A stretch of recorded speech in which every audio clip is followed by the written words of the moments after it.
You're listening to Zodiac Speaking, brought to you by AbJack Entertainment. Be sure to check out some of the other great true crime podcasts from this network, including The Murder in My Family, Missing Persons, DNA ID, Beyond Bizarre True Crime, Scene of the Crime, Campus Killings, and Killer Communications. All of these podcasts are available for you to binge on right now, wherever you listen to podcasts. Subscribe where you're listening to this podcast so you don't miss an episode.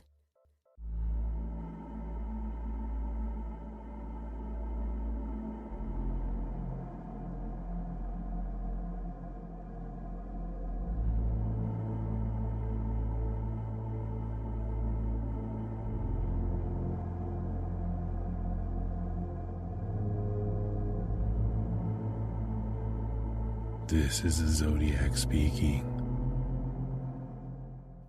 All right, with us today is Julia Kelly. She is a former FBI behavioral analyst, profiler. She'll clarify the terminology for us. She was with us on Zodiac Speaking previously, talking about some of her opinions on the Zodiac case, on my suspect, Mac. She's here today because she's going to share some insights and some ideas about the latest claims by Alex Baber that the Zodiac killer and the Black Dahlia killer are one and the same. I don't know what she's going to say about that. Actually, I have a guess, but we'll I haven't see. changed my mind since I put out my episode. Okay. So And that's what I was going to touch on too. She on her excellent show, The Consult, she has already covered this exact topic. Happy to have her here today to do that. And with us is Ned DeHaan. He's back. He's going to help us dive into this too and clear up this end of things too. So I'm really looking forward to this episode, and I appreciate you both being here. thanks for Hey, having thank you, me. Moss. I'm looking forward to the discussion. And thank you as well. Yeah, this should be very interesting, and I hope this helps go towards our goal of pushing back some of the nonsense that is out there. So I guess I want to start. I mentioned you were on this episode previous. It was episode 37. It was called Meet the Profilers. And I think listeners, if you haven't heard that, please go back and listen to it. It's a really good episode. But for maybe an intro for people that weren't here or missed that, can you just briefly tell listeners what your experiences is in your background in working these kinds of cases, and how you came to do what it is that you did? Sure. I was an FBI agent for 22 years. A chunk of that time was spent as an FBI profiler, although that's just the terminology that's popular, but I was really a supervisory special agent assigned to the behavioral analysis unit with specialized training in behavioral analysis. But prior to joining the FBI, I was a special agent forensic scientist with the Tennessee Bureau of Investigation. My first love and passion is forensic science and processing crime scenes. So that's what I did before joining the FBI. When I joined the FBI, I was surprised, but the FBI just puts you where they need you. It's the needs of the Bureau first and foremost. So I was assigned to white collar crime. So majority of my career as an FBI agent, as a field investigator, was spent investigating white-collar public corruption and civil rights cases, which I didn't know that I would end up doing, but absolutely loved it. I was also a member of the evidence response team, the FBI's evidence response team, to keep up with my love of forensics and my passion for that. And then after about 11 years, I joined the FBI's behavioral analysis unit. I did join the FBI hoping to someday become an FBI profiler. But as John Douglas always tells people, don't join the FBI to become a profiler, and which is exactly what I did. But I realized I might not ever get that opportunity. So I was happy with the job that I was doing, even if I never became a profiler. But I was fortunate enough to get a position in that unit, which was the Crimes Against Adults unit, which focuses on cases like Zodiac, like the Black Dahlia. Didn't work any of those cases when I was there, but those are the types of cases that the behavioral analysis behavioral analysis unit is known for, those unusual, repetitive, serial type of cases. And I was also an instructor with the laboratory in the evidence response team unit. So I trained agents who wanted to join the FBI evidence response team. I trained them in crime scene processing. And then, um, well, that sums it up. Well, that's a pretty interesting resume I as was it a is. supervisor as well I finished up my career in the Boston division. I came back to where I started, and I finished up my career as a supervisor in a resident agency. So I supervised a lot of different violations, some of which I never worked before, so I got exposed to a lot of the criminal, or most of the criminal violations that the FBI investigates. So that wraps up, my career in law enforcement. Then I It's retired and I started a podcast, and the as most people podcast do. is the consult, which is excellent. Thank you. You have an entire team of people like yourself. It's not just you giving your opinion. I love how you guys bounce ideas off each other, and sometimes, you know, it seems like you come to the same conclusion a lot of times, but I know there's been some Usually, instances where there's a slight difference in opinion. So it's sometimes. cool. It's cool to have a panel there that's sort of like a think tank. Yeah, I don't believe that it is. I mean, certainly I can weigh in on cases on my own and, you know, apply the profiling concepts that I've learned through my career and apply my own experience. But really, it's much more useful to have a team of people looking at these cases from different perspectives, because there's always something that I won't see or something that I won't think about. It really just makes it a much more thorough analysis to have a group of people. And like you said, we don't always agree. A lot of times we do agree because we are applying what we all learned throughout our careers, what we've seen. We're applying research, statistics. So generally, we will agree on certain concepts or certain things in a case because we know that's what's most likely, what the research and the statistics suggest. So, but there always can be little details or things that we may not agree on. I mean, we've never, at least with this group of people that I work with, I've never come to a conclusion where we had completely polar opposite views. Usually we see each other's point of view. And I know that you obviously did an episode on the consult about this case. It was March 2026. I think you released it called The Black Dahlia and Zodiac, a behavioral linkage analysis. And I highly encourage listeners of the show to go over and check out that episode. All your episodes are great, but for Zodiac, Black Dahlia related stuff specifically, definitely check that one out. You had mentioned that you didn't work the Zodiac case, and had you when you have an older case, like obviously Black Dahlia is even older than that, but when you have like historical cases that were way before you were doing what you do you ever like go back and reverse engineer them and sort of look at the things that happen and try and say if I was on this case that this happened, what conclusions would I have come to? Yeah, that's what I do. And at the BAU, even though we didn't specifically work on these cases, we worked on many historical cases. I think the oldest case I worked on was from the 60s. That was what was officially assigned to me at the time. So we did work some very old cases, and I worked on the Golden State Killer case. It wasn't called that at the time, but I was the lead profiler on that and did a profile of the offender in that case. So we do work on historical cases.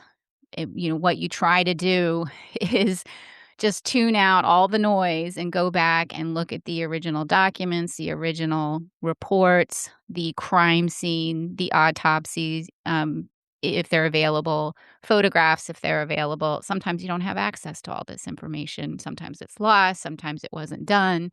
But you try to look at as much of the original documentation as possible. And while I am frequently, especially in these older cases, aware of maybe other people's opinions, I don't let that factor into my own analysis. I try to look at it, okay, from the original report, what am I seeing here? And just block out all of that noise, as I call it.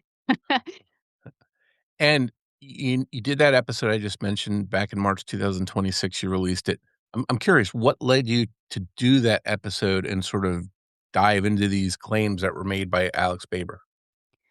Well, we had covered each of the cases independently. We did the Zodiac case and we did the Black Dahlia case independently of one another. And I'll be honest, it never occurred to me they were linked. At the time, there was nothing that suggested, oh, these could be linked. And of course, you're always, you know, going back over other serial cases that you've seen and comparing them in your own mind. And it just never occurred to me that these would be committed by the same offender. And then the podcast Killer in the Code came out, and I have a listener who is a member of our Patreon who is just fascinated by the Zodiac case.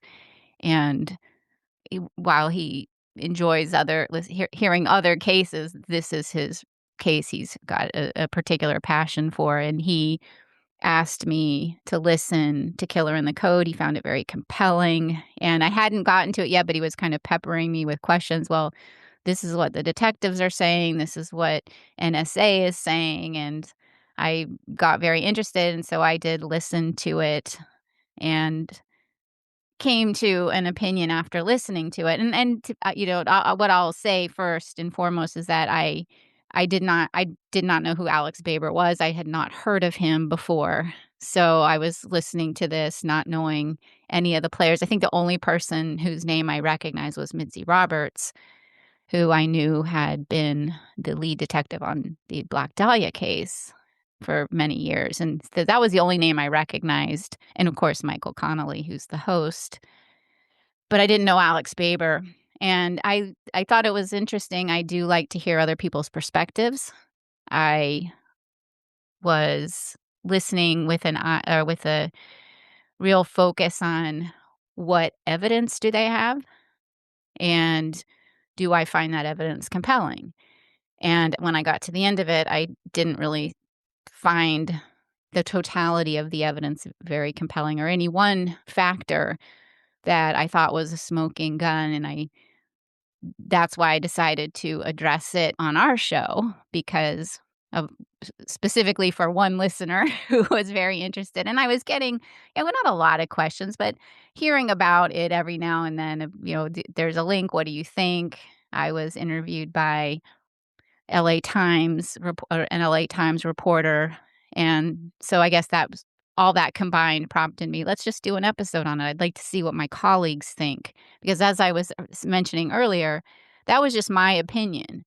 And I wanted to see what they had to say about it. So we all looked at the cases independently again, and then ended up doing our show. I didn't know what their opinions were going to be. I had a feeling that they weren't going to see the linkage, but I just wanted to have the discussion. I thought it would be really interesting and enlightening for our listeners. Spoiler alert, what did the team come to as a conclusion? Yeah, we did not believe that the killer of Elizabeth Short was the Zodiac. And there you have it. This is a team of, there's a team, 4 of you, right? Trained Yes.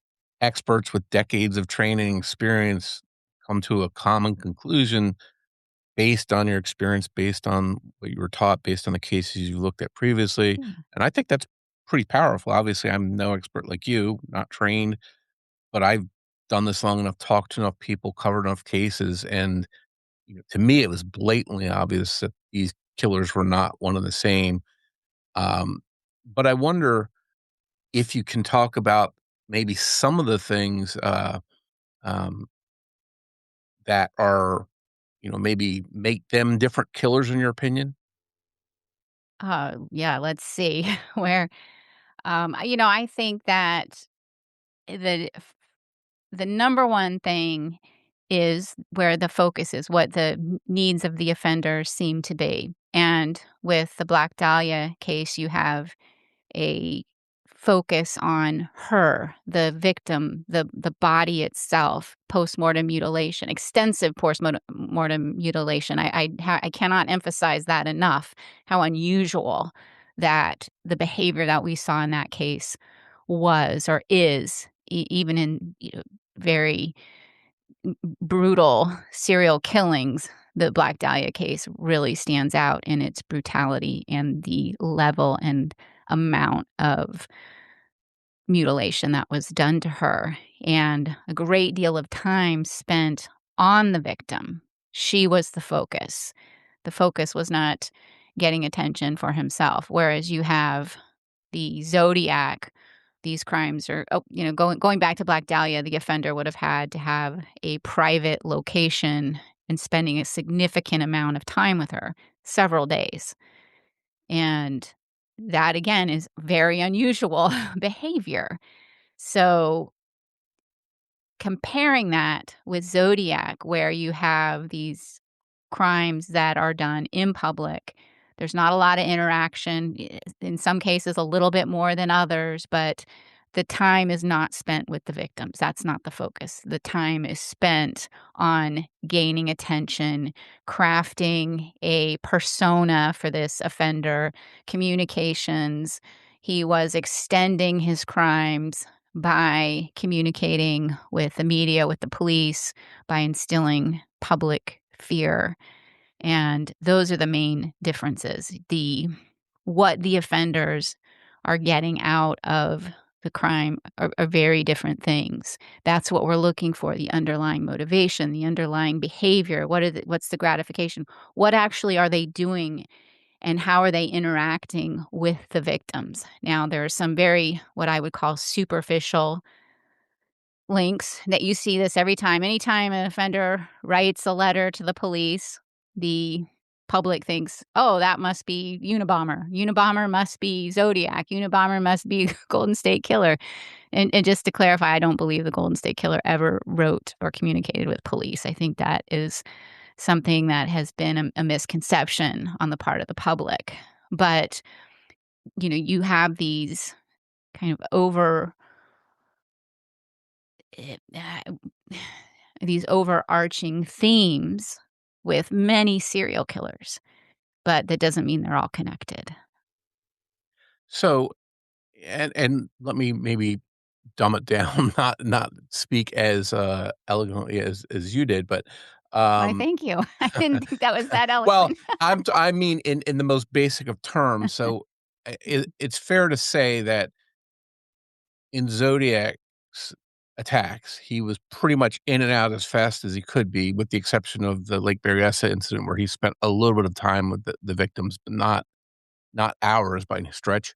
Mhm. And he was pretty much all about getting in and out and getting away as fast as possible, where, um, Black Dahlia's killer, to do what he did, obviously, as you mentioned, had lots of time to spend to make sure he was doing whatever he was doing. He wanted to have time to do that and a place to do that.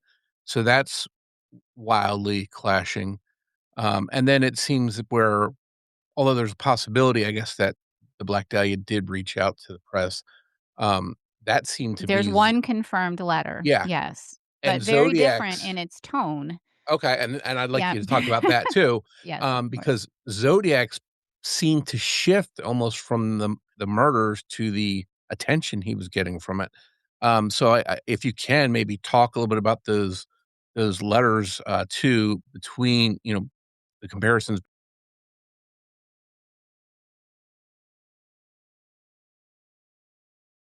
Well, I think I would actually like to say something now because we can really set the scene for this type of Zodiac Black Dahlia connection. Because as Julia knows, and as Morph knows, perhaps better than anyone, this is not something that is new. People have been pushing the Zodiac Black Dahlia connection for decades, tens and tens of years. And the major reasons why people think that these cases are connected, as we've already said, there were letters that were written after the Black Dahlia and letters that were written after the Zodiac crimes. they've also both gave themselves their own self-titled names, the Zodiac and the Black Dahlia Avenger. There was even a phone call that was made to Jim Richardson, who was the city editor of the Los Angeles Examiner, and the Zodiac made phone calls. And the person who called Jim Richardson seemed to provide information that sounded like he was the actual killer, and he also said he was going to mail something, and then the Black Dahlia Avenger confirmed letter comes. And I mean, but I also I don't even think I can stay silent on this. I might actually have more questions about the Golden State Killer because, well, Julia has actually worked that case, and there's so many things that I want to go through there because, we do have letters in the Golden State Killer case, the Excitements Crave one. It's kind of I'm trying to like think about it in my mind. I have a bonus segment at the end for Golden State Killer, a couple Golden Amazing, State Killer amazing. tidbits, And so Ned, I'll hopefully I'll stop you right there. The Excitements Crave is not the Golden State Killer. That person who wrote the letter was identified by were the they? See, sheriff's department. Yes. I did not know That that, is a okay. very little known fact. That was Oh, something that I looked into when I was profiling the case, and they have identified the person who wrote that, who wrote other letters to the sheriff's department, and they were able to match it to him. how far back This is was that important. done? Yes, it is important. It is a No, a it's detail. important Yeah. because people write hoax letters.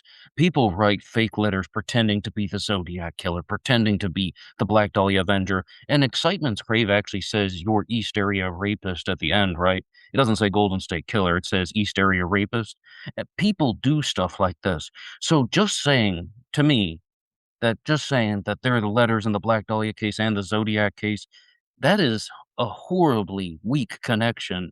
I mean, yes, you have the self-titled name, you have the phone calls, you have the publicity stunt, attention seeking, all of those things. But I guess we've established all of the reasons why many people think that the Zodiac and Black Dahlia are related. Also, how about this one? Northern California.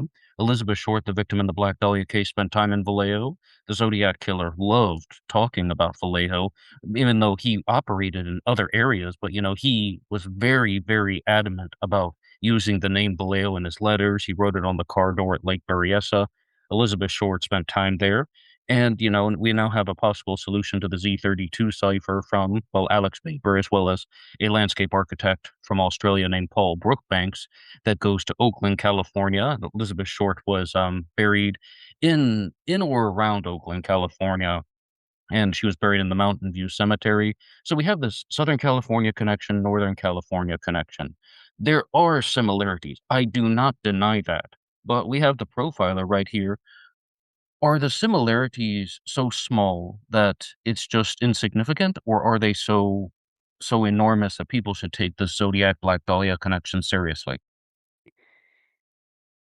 They are so broad, the similarities. We're looking at these broad connections rather than the details in the case. And we're not talking about the specific behaviors, and that's when you need to really look into it. As you've pointed out, Ned, there are connections, and I believe I see this all the time in cases, which is why I really reluctantly go down any suspect rabbit holes, because if you are looking for connections, you're going to find them.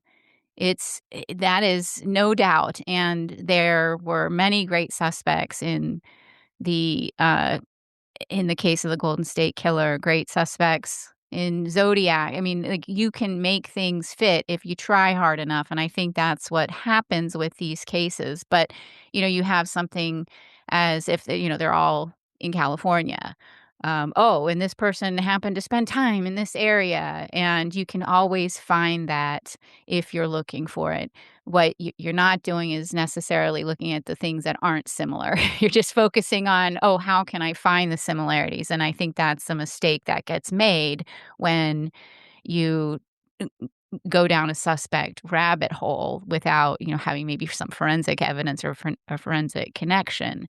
But for all of these types of cases, I'll include BTK as well, who named himself, Dennis Rader named himself BTK, and he also communicated with police as well and wanted attention for his crimes. That's nothing new. But what you see in all of these types of cases, You see the psychological power, the need to control things, to be in control. Um, Many of these offenders derive reinforcement from dominating people or the public. You see some planning in these cases. You see risk tolerance, communicating with the media again. But when you start to break that down, when you're like let's say psychological power in these two cases, you're seeing this is for Zodiac, the power is over the media and the public and instilling public fear and creating his own persona. Whereas with the Black Dahlia killer, the killer of Elizabeth Short, the power is over her and her body and keeping her in complete mastery over her is how I would describe that, or as I should say, my colleague described that, and I like that description quite a bit. You see the planning and the risk tolerance, and you see this demonstration of some foresight with all of these offenders, and the willingness to operate under investigative pressure. That doesn't mean they're all linked. That could be a whole number of people who can fit those characteristics. Now, communicating with the media, you got to look at what are they trying to gain out of communicating with the media. Two different motivations between Zodiac and the killer of Elizabeth Short. Zodiac is attempting to not only create the fear and get attention, but again, trying to create his persona. Like he wants people, this is how I want you to view me. This is really important. This is an extension of his crimes. With the communication with the Black Dahlia, now, everybody, as you pointed out again, Ned, there are always, not always, but oftentimes hoax letters and mailings that happens in the majority of the cases, these high profile cases that we've looked at. It's why police have holdback information, because you may have people that come in and confess. We all say, how would anybody who's innocent confess to a case or confess to a crime? Happens all the time. Same thing with these communications. People, they just derive some kind of satisfaction for taking credit or, adding to the fear of the community. But you see that in all the cases. So with Zodiac, or with the killer of the Black Dahlia, you have one communication that law enforcement has ever confirmed that came from the killer of Elizabeth Short. And that was confirmed because he sent some of her items. So pretty good evidence that that is the killer. The other communications have never been verified. They might be, but again, his communications were more about closure. They were focused on Elizabeth. They weren't necessarily focused on, creating fear in the public, or it was like, here's her items. I'm closing this out. I'm done. Here you go. And that's very different motivation than Zodiac. So that's an interesting point. That is one thing that they do share, was sending something of the victims. So that's, and we don't want to give Alex Baber any fuel, but that's one thing he would be running around saying, "Hey, they both Dennis sent Rader did that items." too. Yeah. Dennis So Rader did it. Just because you see some of those, I don't want to say superficial, but you see some of those similarities doesn't mean they're connected. That is not enough to make a linkage. now That is enough to say there's similarities. don't give him any ideas and roll BTK into this too, because he'll have a three-way uh, plan going here. He'll figure out that BTK was involved too. We don't want that to happen. Well, people have this very big desire to connect high-profile true crime cases. We've already talked about the Black Dahlia Avenger being a Zodiac killer suspect. The Golden State Killer is a Zodiac killer suspect. Multiple books have been written about the Zodiac Golden State connection. BTK is also a Zodiac killer suspect. He's the subject of the book Zodiac Settling the Score by Kimberly McGath. And it's like, just because there are these two high profile cases and people are writing letters, it does not mean that they are the same person. I haven't even mentioned the Unabomber yet, although Julia did. The Unabomber is perhaps the most famous out of all of them. And I mean, if any, in some ways, I think the Unabomber is a little bit more defendable than the Black Dahlia Avenger. But what people need to realize with the Black Dahlia Avenger is this person was way more methodical than the Zodiac. The the letter that we've been talking about that was mailed from the killer, Julia can correct me if I misstate anything, but it was treated with either gasoline or kerosene. We're not sure, but this was done to destroy any type of evidence so things couldn't be traced back to the killer. The Black Dahlia Avenger also scrubbed Elizabeth Short's body with a coconut bristle brush, and I guess they've identified the bristles. So they just to remove any type of fingerprints or any type of evidence that could be traced back to the killer. Did the Zodiac do that? No. The Zodiac was way rougher. The Zodiac is touching all kinds of things. The Little List letter might be one of the best sources of fingerprints. And as Morph has already pointed out, the Zodiac also handled evidence like Paul Stein's bloody shirt that was mailed in with his letters. And the Zodiac is also somebody who was a prolific letter writer. After 1969, like after the summer of 1969, the Zodiac kind of just goes buck wild writing letters, and they get sillier and sillier as time goes by. And I'd be very curious, to know what Julia thinks about the Zodiac and his tone of voice.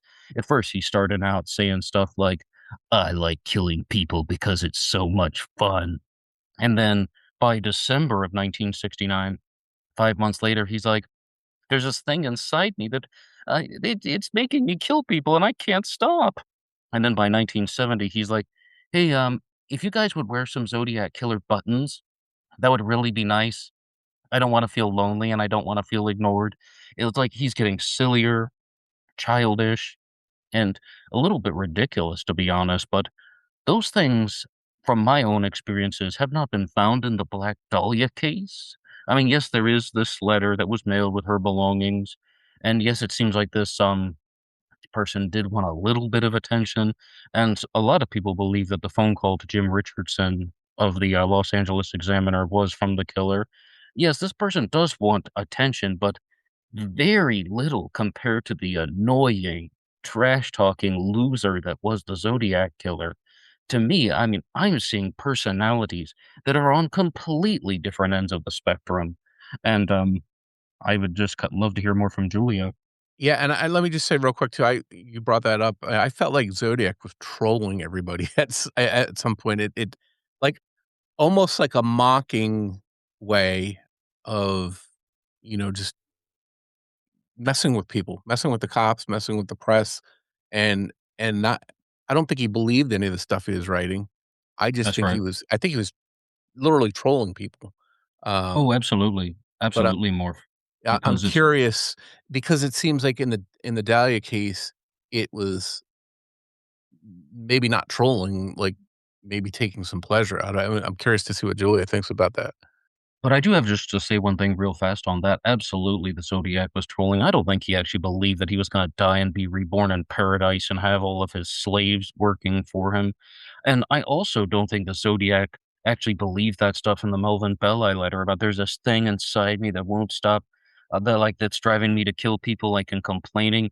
I think he was just trying to get the attention of Melvin Belli, and he thought that by being sympathetic that, Melvin Belli would take him more seriously.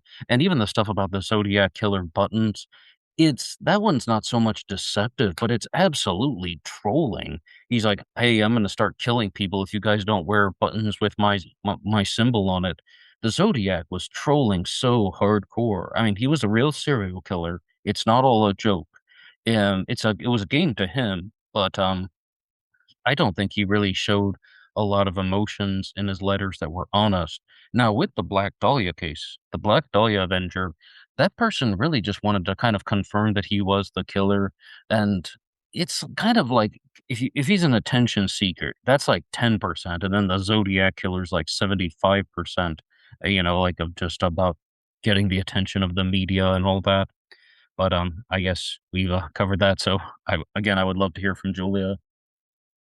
Well, I'm not sure I can add much more to that. I agree with everything you were saying. The differences between the way these offenders communicate are striking. And the one thing I will add about Zodiac, I'm not convinced all the letters are from the real Zodiac. So this is why you might see this sort of devolvement into it is sort of this ridiculousness. It might not be the same offender. I haven't gone through with an expert in statement analysis to see that these are all connected. But there's certainly differences between the two offenders.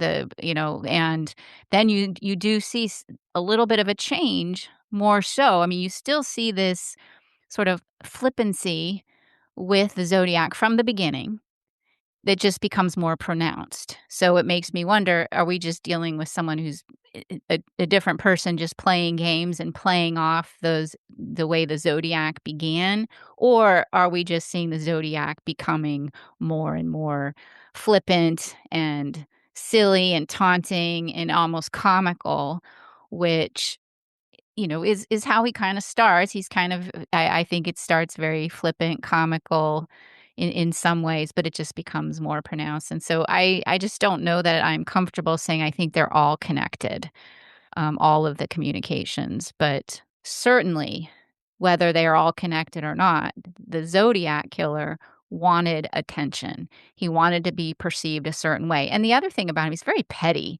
He has to correct the police narrative. He has to act like doing the ciphers and everything. That's just a way to say, "I'm smarter than you. You can't figure this out." And that's just another thing he's trying to prove, where you don't see that in the communications um, with the killer of the Black Dahlia.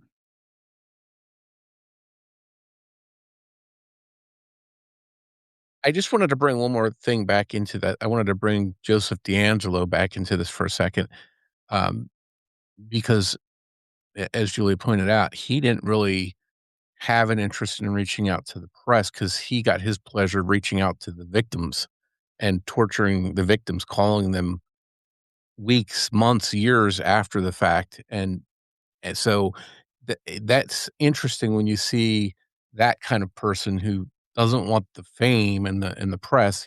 He wants to terrorize the victims, and I think and maybe you can put some labels on these different killers, the Black Dahlia Avenger, Zodiac. I think it's fair to say that D'Angelo was a sexual sadist. Where would you sort of classify, if you were to guess, the Avenger and Zodiac? Well, I think I would say Zodiac, the Elizabeth Short's killer's sadistic, and I would say they're all sadistic in their own way. They're just sadistic in different ways, and and where are they trying to, or I shouldn't say that, but who are they hurting, and what pleasure are they getting from this pain that they're causing? With Zodiac, it's the public. He's enjoying the terror he's causing with the public. He's enjoying the fact that, oh, the police have to follow all the school buses around because he's threatened to kill children. I mean, that's what bigger fear in our communities are, the kids are gonna be killed. That even back then is terrifying, and so that was where he was getting his enjoyment. With the Black Dahlia killer, and I don't I'm struggling to kind of just label them because I don't always like labels, but with the Black Dahlia killer, he isn't, getting his enjoyment from, seeing her suffer. And, initially he does inflict injuries to her while she's alive that probably caused enormous suffering for her, which he likely got immense satisfaction out of.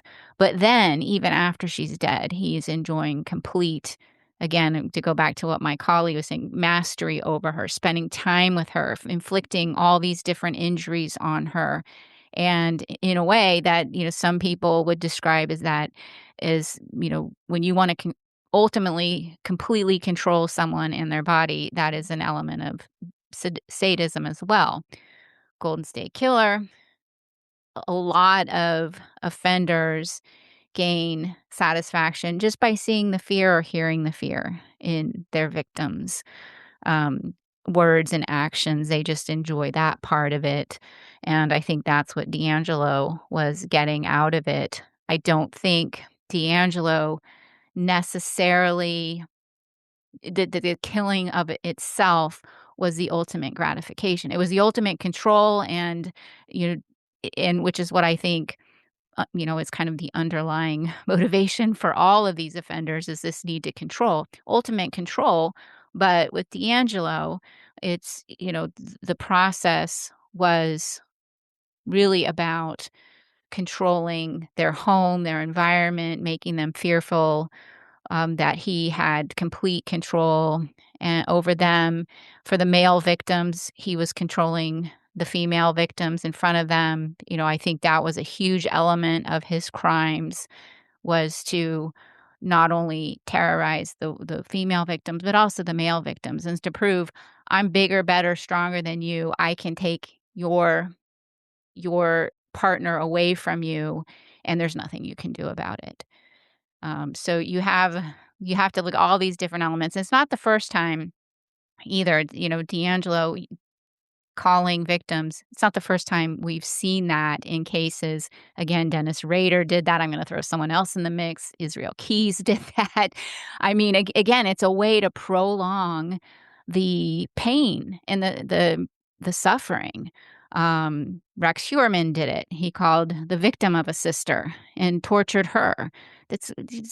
Again, just prolonging the crime. Great satisfaction for some of these offenders to do that. And it's also interesting that the post-attack time spent with them, where D'Angelo would complete his attack and then wander around their house, eating their food, just hang out, have a beer for hours. And Yeah. in And Elizabeth, yeah, and in prior to Elizabeth, the attacks. yeah, and in Elizabeth Short's case, he's after she's dead, he's doing all kinds of terrible things to her body. But the Zodiac, we have no evidence he ever did that. That seems like That's right. a wild departure. As soon as he's done, he's out. So that is something that seems wildly different, between him and, say, the Dahlia Killer and um, Golden State Killer. I Now, think Morph, I think that's a go ahead, good Julia. point. Oh, sorry. I No, was go gonna say ahead, that. go ahead. Yeah, that's a good point, because when I'm looking at a case, sometimes, I very broad categories. Okay, is this offender going into a person's home to commit the offense, or are they more opportunistic?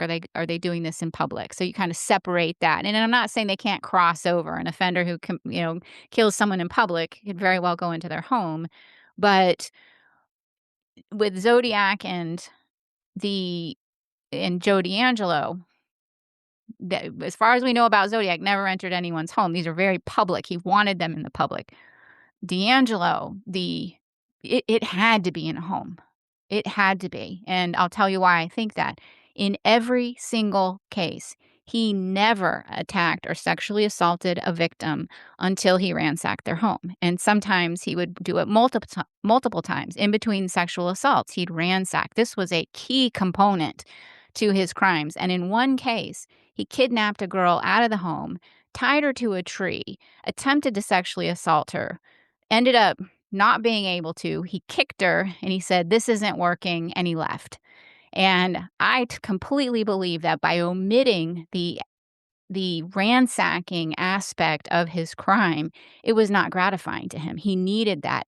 And research has shown that there is a strong correlation between burglary and sexual aggression. And so when you see the burglaries, that it is a specific type of offender. That's an important aspect to many offenders' crimes, including Joe D'Angelo. You don't see that in Zodiac. You never see that in Zodiac, in fact. So totally different. And none of the victims were robbed in Zodiac's case, right? Well, Stein's Holstein keys, yeah, and Wallet. yeah, but the first crimes, there's no robbery. So it's almost like that was maybe, I don't know, to obviously to tear the shirt off to send the police later on, but, maybe he's getting into a souvenir taking phase or something like that. It wasn't really, didn't seem like he was taking anything of value, and the first sets of victims weren't robbed at all. That's right, Morph, and I think there's something important we need to note about that, and that's that the Zodiac Killer was probably making Paul Stein's murder look like a taxi cab robbery I don't believe the Zodiac actually wanted to get caught. I do think he enjoyed the thrill of it, the whole concept of almost getting caught. That's why he did it in a populated area. But yes, he stole Paul Stein's keys and wallet and the piece of the bloody shirt. I absolutely don't think that that would have factored into like some type of like sexual aggression thing, or it has like doesn't really have a lot of significance to him. He's making it look like a taxi cab robbery, so people would think, this taxi driver was murdered. Then the Zodiac can announce it days later, saying, no, actually that was me. I'm the Zodiac killer. I'm the one who did that. So I don't think there was like a deep underlying psychological desire for the Zodiac to steal things from the victims, because as Morph has already said, the Zodiac didn't do that regularly. I mean, at Lake Berryessa, he had the perfect opportunity to steal anything. Brian Hartnell even offered him money. He's like, I can write you a check or something like that. And the Zodiac didn't care about any of that. He wanted to stab the victims, and he didn't even make sure that they were dead. So I honestly don't think the Zodiac really liked killing that much. He also didn't make sure the victims at Blue Rock Springs were dead, and Mike Michaud went on to survive. I think the Zodiac did want to inflict aggression on people. I do think that he was a sadist to a very minimal level. There are elements of sadism, but ultimately, I think that he really just wanted to commit these crimes so he could get his letters and ciphers distributed, and people are going to think, oh, look at the big bad Zodiac out there. He wanted to terrify people. He wanted to just create this image, and murder was the way to do that. So, with the Black Dahlia Avenger, I mean, it's so extremely different, but I guess, if we have Julia on and we're gonna talk about the Zodiac Black Dahlia connection, would Julia like to hear some more of the other points and reasons about why people think that the Zodiac and Black Dahlia Avenger are the same person? I don't really know. To be honest, I don't see much more of a connection. I think, we've touched on everything that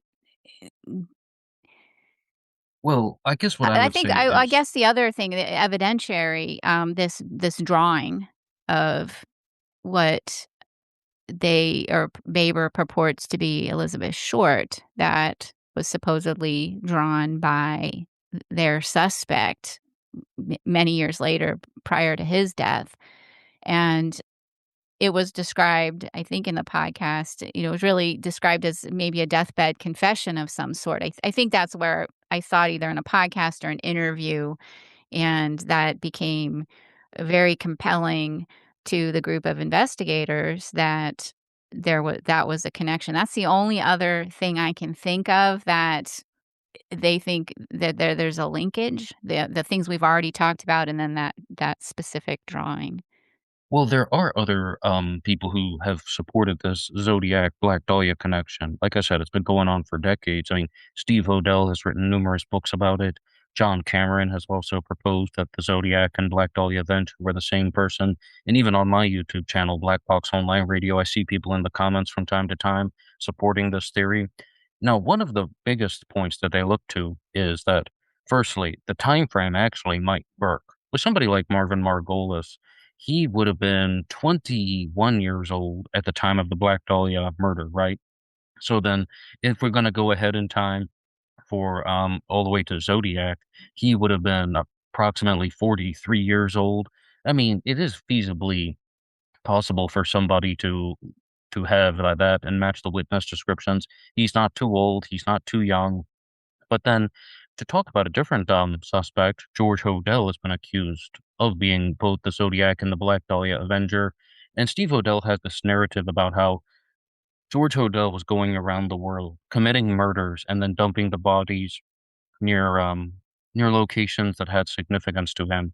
And he would have like, a street name that he would incorporate into the next murder. He did it with the lipstick murders in Chicago, and then the victim's name was Degnan, right? And then Elizabeth Short's body was left nearby, near a street named Degnan. She was found off of Norton Avenue, though, not on Degnan Street.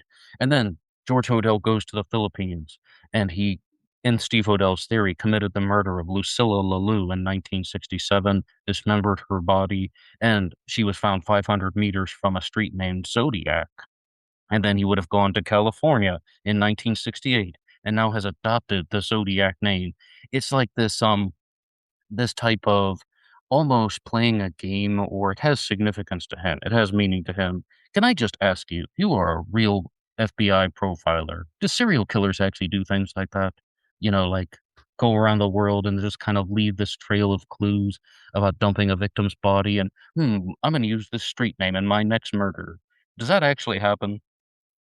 Not that I've ever seen, but, this type of analysis, it suffers from, like, overfitting and cherry picking evidence while ignoring the differences. That is what is going on when you're trying to fit these different suspects in. That's you're taking a suspect and you're trying to make it fit, as opposed to let's take the case and look at all the differences, and that's what you have to do. And you hear this, you could probably find similarities. I could probably pick out a suspect and I could make a great case for why just anybody, just send me anybody's name and I'll make That's right. them, That's a right. suspect. I won't I make that guarantee. offer on the air because you're gonna get a ton of I people know. reaching out to you. I know, that's true. I shouldn't do that because I do get that request a lot. "Oh, you need to look into this suspect." And again, I just don't do that because if law enforcement had come to us about a suspect and let's say they wanted, we do an interview strategy or we'd listen to why they think it might be connected. And, but we generally just don't like go down these rabbit holes. But like if they want an interview of this suspect, we'll draft an interview strategy. But, and then another thing about all these analysis, you're ignoring the base rates and where like certain traits or travel just become so common and they're just not really useful on their own. Like, you could just again find coincidences with just about anybody in any suspect, I should say anybody, but and I think that is the flaw in analyzing these cases and finding these what I consider very superficial commonalities and coincidences as opposed to really let's really look at what the differences are because they are so significant to make any kind of linkage irresponsible.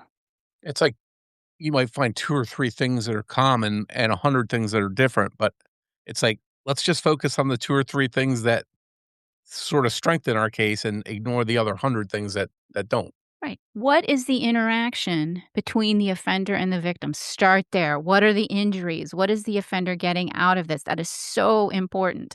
And then what are all the like pre-offense behaviors leading up to it? Because that's an important aspect to many crimes, not all of them, but these ones that are very fantasy driven. Sometimes the process itself is, I think Ned mentioned, I don't think really the killing was all that important. Well, interestingly enough, Dennis Rader said something very similar that the process of stalking his victims and planning his crimes was more satisfying to him than the actual killing itself.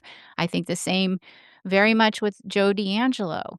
The process of prowling and burglarizing and ransacking so important and that the ultimate just killing at the end maybe the ultimate way to control, but I don't think it was the most significant thing to him.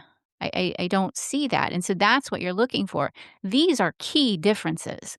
And all of that is being ignored when you are trying to link Zodiac to the Black Dahlia killer. All of it's being ignored. It's cherry picking, it's overfitting things, it's retrofitting, it's taking a suspect and trying to fit him and make him fit and make this compelling argument and jumping to all sorts of conclusions. I didn't find any piece of evidence compelling enough to responsibly link the cases. Okay, Julia. I would actually like to ask you something because you are a profiler, and there are many profilers who have looked at the Zodiac killer mystery. One of which is Richard Walter, and Mike Rodelli, author of In the Shadow of Mount Diablo, likes to cite Richard Walter's profile because he said that the Zodiac killer was a power assertive serial killer. And then other people have kind of a different take on the subject. They think the Zodiac was more of an anger retaliatory serial killer where the victim symbolized something that he couldn't have. Like he starts out by committing the Lover's Lane murders, and he's he's using them as like images of, oh, I can't have a heterosexual relationship or a functioning one anyway, so I'm going to go after people who are parked in cars in secluded areas. But then you have the Stein murder, which is completely different. But what really do you think the Zodiac killer was? Like, what kind of serial killer do you think he was? Do you think he was all about the power? Do you think the victims were symbolic to him, or do you think it was just something different? I'd like to know. I do think he was all about the power and the victims were symbolic. I don't think there was, and I can't say this with 100% certainty, but I don't think that there was any personal connection between the selection of the victims. This wasn't um, somebody who was specifically chosen. Now, every offender goes through a victim selection process, desirability, availability, vulnerability. And for whatever reason with the Zodiac, these victims were desirable, maybe not the most desirable. Usually that's the first thing that goes out the window because you're never going to find that perfect victim, but they were available and they were vulnerable to him. And so he selected him based on that, not anything about maybe their personal histories or personal characteristics. It was really about the time and the place where the selection made. So in some ways, I don't want to say he was an opportunistic offender, but they the situation presented itself. He was well planned out. He knew what he was going to do or what he wanted to do. He fantasized about this, and he found the victims, which tended to be more. The selection tended to be more opportunistic than maybe following a victim for months and months and months, as in some of the other cases that we've seen. I'm reluctant to place people into any sort of categories because I think all of these types are on a continuum, and you may see elements of one type of offender and another offender. I do think many times in a lot of these cases, I think we're seeing it in Zodiac and let's say Golden State Killer, overcompensation for weakness or not feeling powerful or in control. That's what we're seeing. I'm not sure we're seeing that in the Black Dahlia necessarily. Um, it's Yeah, so I different. guess, I mean, I really don't want to get into the weeds, but because this is your area, do you think the Zodiac killer was married or was he single? Or is there insufficient evidence? I think there's insufficient evidence, but one of the things that stood out, you always are looking for in communication something, "Oh, what is unnecessary? Why are you telling me this detail?" And there at one point in his communications, he said that, killing people or whatever was better than getting your rocks off with a girl. Something along Right, those lines. right. Don't quote me That's right. specifically, but it was No, that's something it. along those lines. And, why throw that in there? It's almost saying, like, I have done this before. So I just want you to know I've been with many women, or, not saying that verbatim, but why is he throwing in that detail? Like, he wants us to know he's been successful in intimate relationships with women, which makes me think, is that, a contraindicator? Like, is he just throwing us off, making us think he's in a relationship? So I question if he was married or not, or had a relationship with a woman. I don't think I could say with certainty that he doesn't, but um, that detail makes me think he likely didn't feel he was successful with women. Well, It one opens thing up an though, I was just gonna say that opens up an interesting comparison to the Black Dahlia killer because maybe he doesn't have a relationship either if he's able to spend that amount of time with her and do what he did, needing an area to do that, that could indicate someone that isn't married and has the freedom to do what he did. Yeah, he certainly had a location and the time to spend with her. So that could indicate, potentially living alone, as we saw with the Long Island serial killer Rex Heuermann. He committed his crimes in his home when his wife was away. So that's another possibility as well. But we just know that during this time frame where Elizabeth Short was missing or not seen, that the offender had access to a private location where he couldn't be interrupted for several days. Now, though, when we're looking at the type of killer, I really think that we have someone who's on a completely different end of the spectrum because you said some things about the Zodiac that I completely agree with. And that is that, okay, he may have contemplated what type of crimes that he was going to commit, but I don't think there's any evidence to say that the victims were pre chosen or that he was going after these specific people or that he had a grudge against any of them. In the past, I used to highly entertain the possibility that the Zodiac knew Cecilia Shepard personally. That's why he wore his hooded costume, so she wouldn't recognize his face. And she was the female victim that was stabbed. But Mhm. with the Black Dahlia case, I know this is guesswork on my part. And it's not like I can bring this into a court of law, but I absolutely believe that she was targeted. I absolutely believe that she had an established relationship with the killer. I honestly think that it was something to do with sex and romance, that the killer felt rejected by her. And I think the only exception would be that maybe something about her appearance triggered him. But Elizabeth Short was living a high risk lifestyle. You know, she's going around, she's using men for rides and cars and like for free food. And maybe it started out innocently, but then it turned into something that was some people might have really been bothered, about being used for their car or buying her food. But I really think there was a type of rejection that happened. And I mean, I don't know how anybody can look at the Black Dahlia case and not say that she was specifically targeted. When you look at what was done to her body, that isn't somebody who's just playing a game. I mean, she was cut in half. She was beaten severely. She was given the Glasgow grin that has the marks on her face, cutting like the ear to ear smile. Her breasts were mutilated, and she had her red rose tattoo taken off and skinned, and that was inserted back into her body.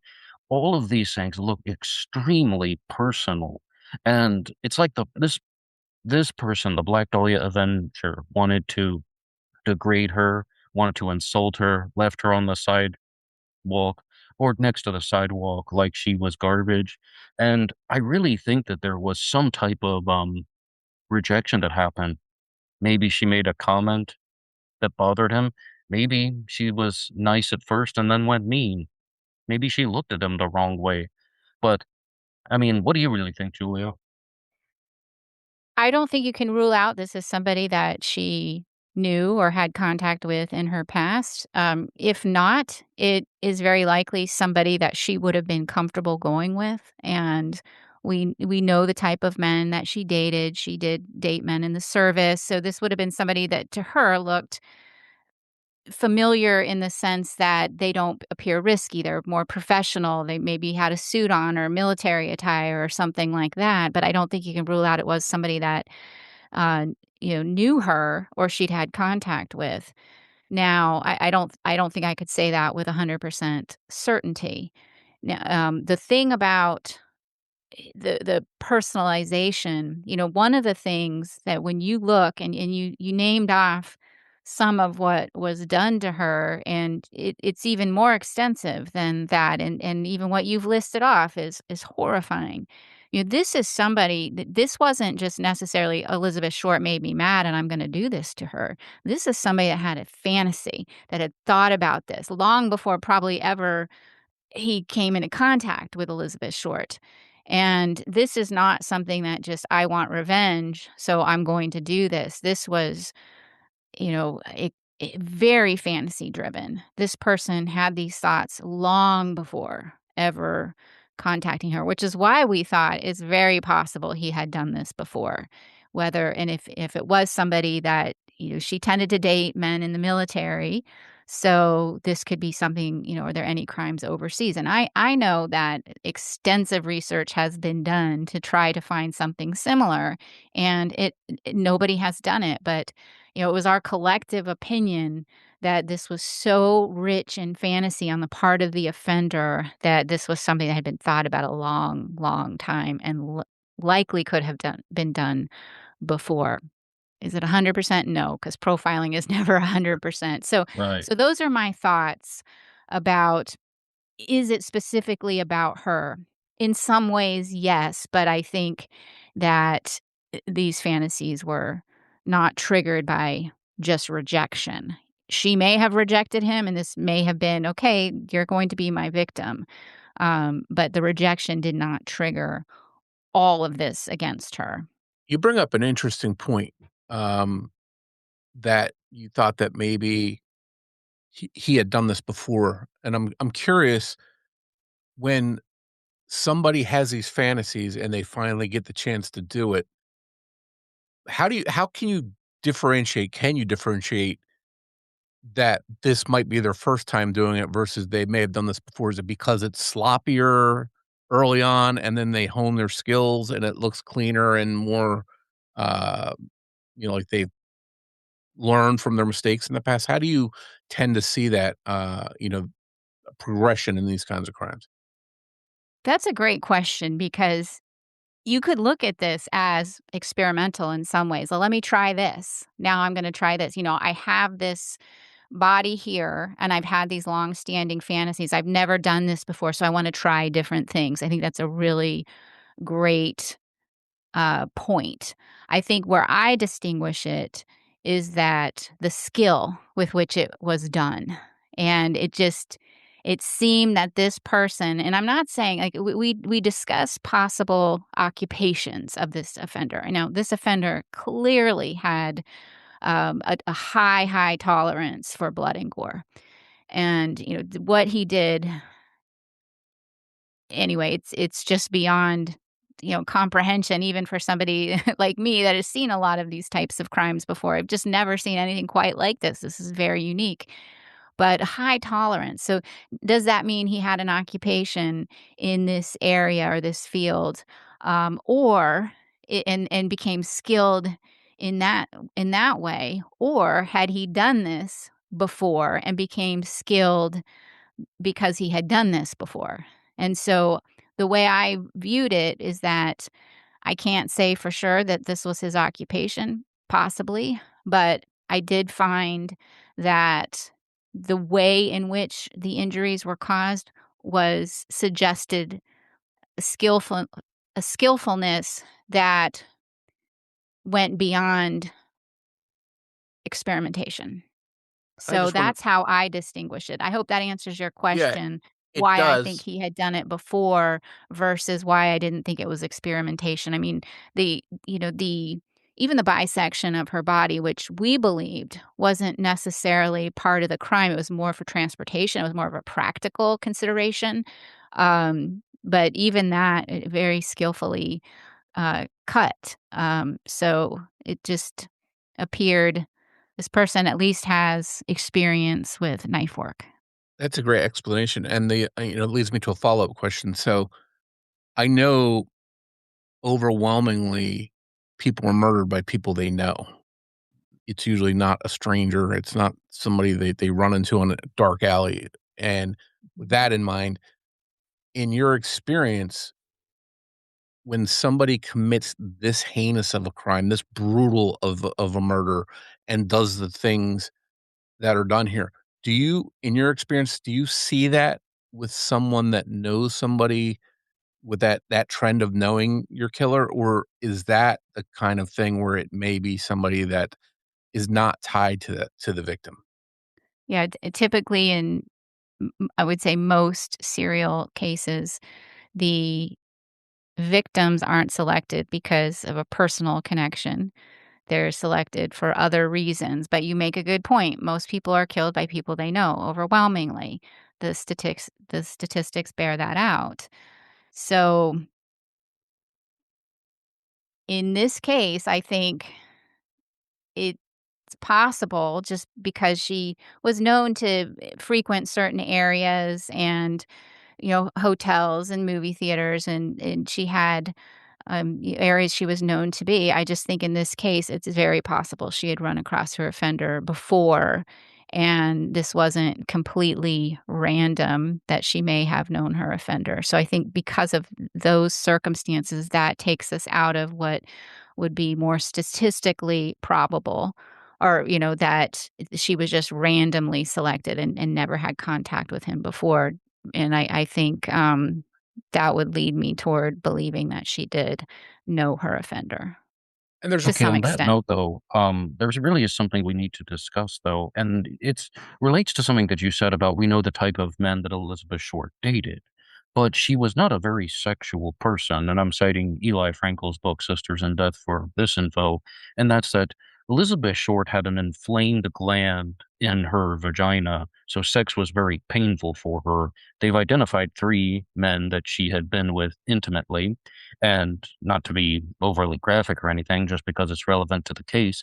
But when she's going out with men, she's doing the whole dining for dinner, like or dating for dinner, where she just wants the free food. To be honest, she didn't have any intention of doing things with them, and the inflamed gland in her vagina was misrepresented. And they said she had infantile genitalia, and that's why she couldn't have sex. I forget the first person to do who said that.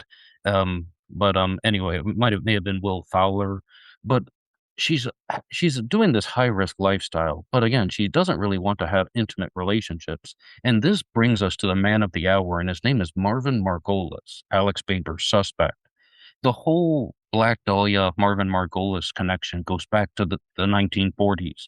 Marvin Margolis was a real Black Dahlia suspect because Elizabeth Short spent 12 days in his apartment. He lived in a place called the Guardian Arms with Bill Robinson, and Bill Robinson and Marvin Margolis brought 2 girls over to stay in the apartment. The girls were Elizabeth Short and Marjorie Grant, and for 12 nights, Elizabeth Short slept on the couch. Marjorie Grant slept in a bed with Bill Robinson. It's so confusing what happened, like, what they did with the beds or something. There was one variant where they pushed the beds together, and then you had, like, the 3 of them in the bed, and then Elizabeth Short is on the couch next to the bed.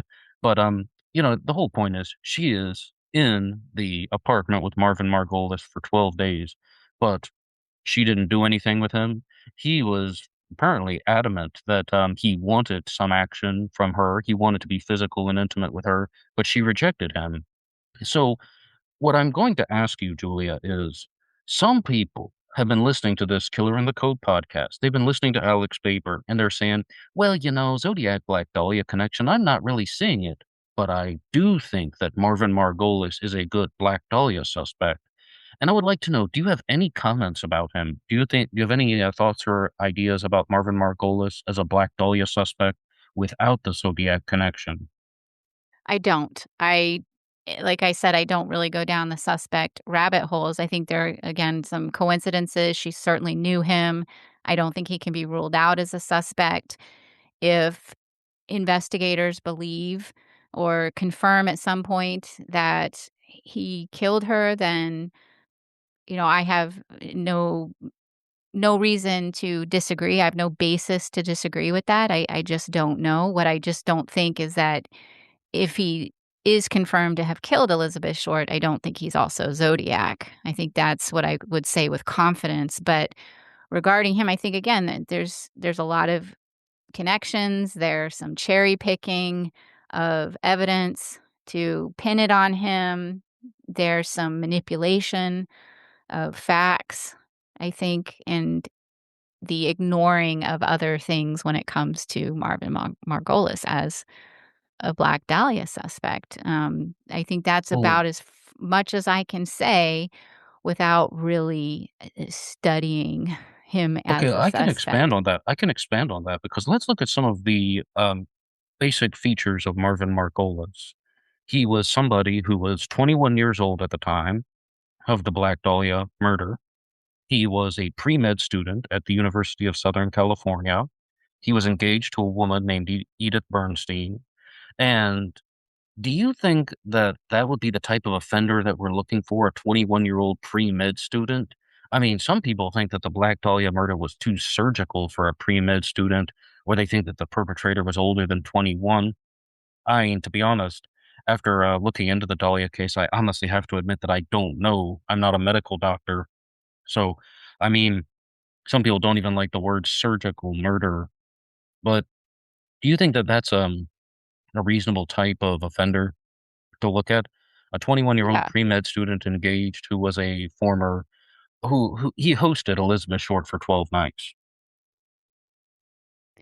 I think it's reasonable to look at him, but I don't think those factors that you've just listed make me think he had to have done it. I am not convinced this person had any kind of medical training. I think we have to consider you get good at something because you fantasize about it and you do it. It doesn't necessarily, I've heard in so many cases before, oh, this person had to be an expert in this and that because he committed his crime this way. And it turns out you're just really good at it because you've done it a lot before. That's So right. I'm cautious about that. 21 is a little on the this I think the murder of Elizabeth Short was fairly sophisticated. I think 21 is a little young, but I am not comfortable. I mean, I think we gave a wide age range for the killer. I'm never comfortable with specifically saying age because we're not necessarily looking at chronological age, we're looking at emotional age. And so none of those coincidences make me believe he should be prioritized as a number one suspect, but they also don't make me think he shouldn't be looked at. I think that's about as much as I can say. I think there are a lot of other suspects in the Black Dahlia case where you could, again, kind of cherry pick some of the evidence and fit a person into that life. I'm sure you had people she knew that, they were a little bit older and they lived alone and they had some kind of medical training and they maybe committed a violent crime against a woman in the past. And there could be all sorts of coincidences that make them possibly fit, but none of those are enough for me to say, yes, he certainly did it, or even be confident in saying he should be prioritized as a number one suspect. He should be looked at as a suspect. But at this point, I didn't see a ton of compelling evidence that I guess the way I want to phrase it is that I don't know why the detectives are so certain of Marvin Margolis. I didn't see that. That is just a different perspective that I have. I'm sure that the podcast, maybe it didn't cover everything and they have historical knowledge of the case, but I was left unconvinced that Marvin Margolis killed Elizabeth Short and certainly unconvinced that he was also Zodiac. I mean, that's what I Okay, was left Julia, after hearing the Julia, podcast. I will respond to that by saying I would like to turn to our previous guest, David Oranchak, who released a three-part video series addressing that very point. And he pretty much just said that Alex Paber is a con man, but he's also very manipulative and he's very persuasive. And I found that a lot of the people who attach themselves to this Marvin Margolis Zodiac Black Dahlia connection are people who wouldn't normally attach themselves to a theory like that. And when you have Mitzi Roberts, the detective who worked the Black Dahlia case from the LAPD, right, going on Killer in the Code and endorsing the theory, I'm like, whew, I'm just very surprised that somebody at that level would endorse this theory based on the flimsy evidence. You even had somebody like me, I mean, me, talking about how, okay, maybe he didn't solve the Zodiac killer mystery, but the solution to the Z32 cipher is pretty good. That might be the best one that I've heard. Although I was able to hear about it from Paul Brookbanks, the landscape architect from Australia. He did the interview with me on Black Box Online Radio. But I mean, I've always given, Alex Faber an open mind. And I wanted to hear more about this the same way I do with any Zodiac suspect and anyone who's in the news. But a lot of it's the manipulations, the persuasion tactics, and just really putting out just an ordinary kind of like flimsy little presentation, but with a whole lot of flash, shiny things to distract people, and it's like, oh, I'm an autodidact polymath. I have an IQ of 168. I solved the Z13 cipher in like 97,000 hours. And like, he says all that stuff and it gets people's attention. But we're just like, why on earth do you have to connect the Zodiac to the Black Dahlia? You can get attention for other things. Right. And like I said, when I listened to Killer in the Code, I didn't know anything about Alex Baber. I just sort of took it for what was presented. And I think before I did my podcast, I looked up what he claimed his background was or his credentials, and that's about as far as I looked at it because I didn't really care where the information was coming from. I was just ultimately looking at what the conclusions were and did I think that they supported their conclusions at the end of all of it. And so I didn't know, I think getting people on board, such as you mentioned, Ned, the detectives, NSA, it really does draw your attention like, oh, this has got to be compelling. That's what I thought. and and I'll tell you, I don't think my IQ is as high as Alex Baber's, by the way. So maybe I'm at a disadvantage and I just don't see what he sees. But I got to the end of it and I'm like, I where's the meat of this? Where's really the evidence? Where's the behavior? Where I saw none of it. I am surprised and I am always really careful because I did not I'm not the lead investigator as, Mitzi Roberts was, and you had people from the LAPD that also endorsed this, or at least retired from the LAPD that were on the podcast that endorsed this, and so I am cautious when I say maybe there are just things that we don't know. I'm always going to be cautious in saying that, but what they presented on that podcast did not convince me. I'm like, maybe I don't think Marvin can be ruled out as her killer. That's where I landed. But I certainly found everything unconvincing. I hear there might be another season. I look forward to listening to that to see, okay, where are you going to present the evidence that is more convincing behaviorally and investigatively, and hopefully forensically. That what I found problematic. Two things that jumped out at me, like I said, I did enjoy listening to it. I binged it. I was like, I want to hear more. I mean, I was just waiting for more and more. So I have to say it really kept my interest. But the two things that bothered me was the supposed analysis of this drawing that Marvin Margolis, aka Marvin Merrill, had, I guess, supposedly drawn, and the claim that it was Elizabeth Short and it depicted her injuries. And I thought, oh my gosh, that's interesting. I would want to see that, and that somehow a light source was applied, or an alternate light source was applied to this drawing, and within the shading of the drawing, the word Zodiac appeared. And yet, where's the evidence of that? Was this done in the laboratory? I mean, I'm a former forensic scientist. I want to see the lab results. I want to see, is this real? I want to have it completely done. Send it to a document examiner. What are the layers? What is the type of ink used? All of that, all the formal analysis that would be done in a laboratory. I found that just like, it's just not good enough for me to accept his word that he put a light on it and you can see Zodiac. The other thing that I found right off the bat really problematic is that and this has nothing to do with the evidence, it just has to do with the process and how it was a red flag when it came to Baber, is that he approached Marvin Margolis' son under a ruse. And I know law enforcement does that a lot, but I thought under the circumstances that was very deceitful and manipulative to do that under the circumstances. I mean, he's not law enforcement. Tell him the truth about why you want to talk to him and let him make a decision rather than trying to trick him. I just thought that that was the one red flag I had.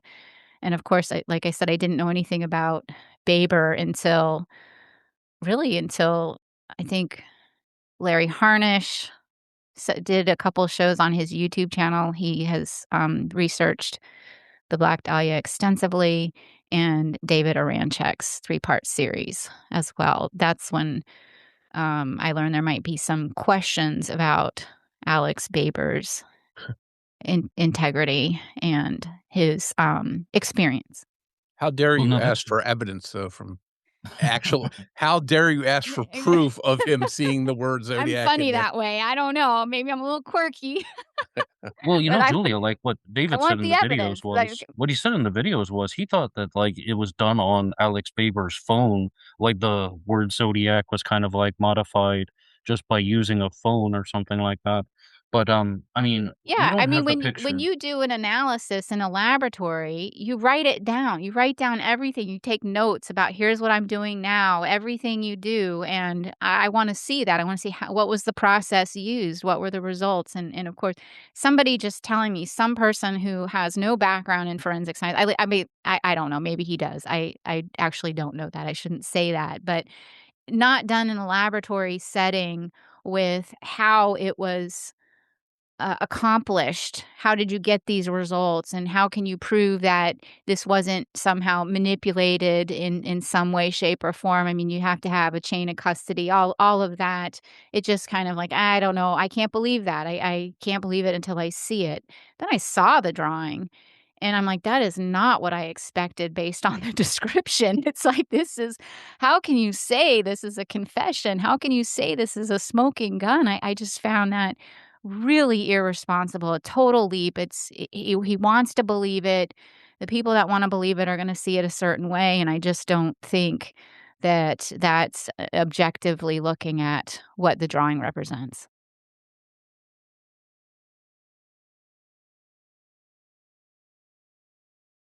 Years ago, I don't even remember how long ago, I'm going back way back in the Zodiac case, there was a guy, forget his name, that presented a theory that there were Zodiac faces embedded in all the letters, and he would put these high profile scans up, and he's like, "Look, you see this?" And he'd circle, like, weird marks on the paper, and I mean, this is nothing new to see something and say, "Hey, it's right there," and not have everybody see what they're seeing or believe it. Or, in your case, when you say, "Hey, show me how you did this. Show me where you come to this conclusion," and they can't really back that up. That's nothing new in this case.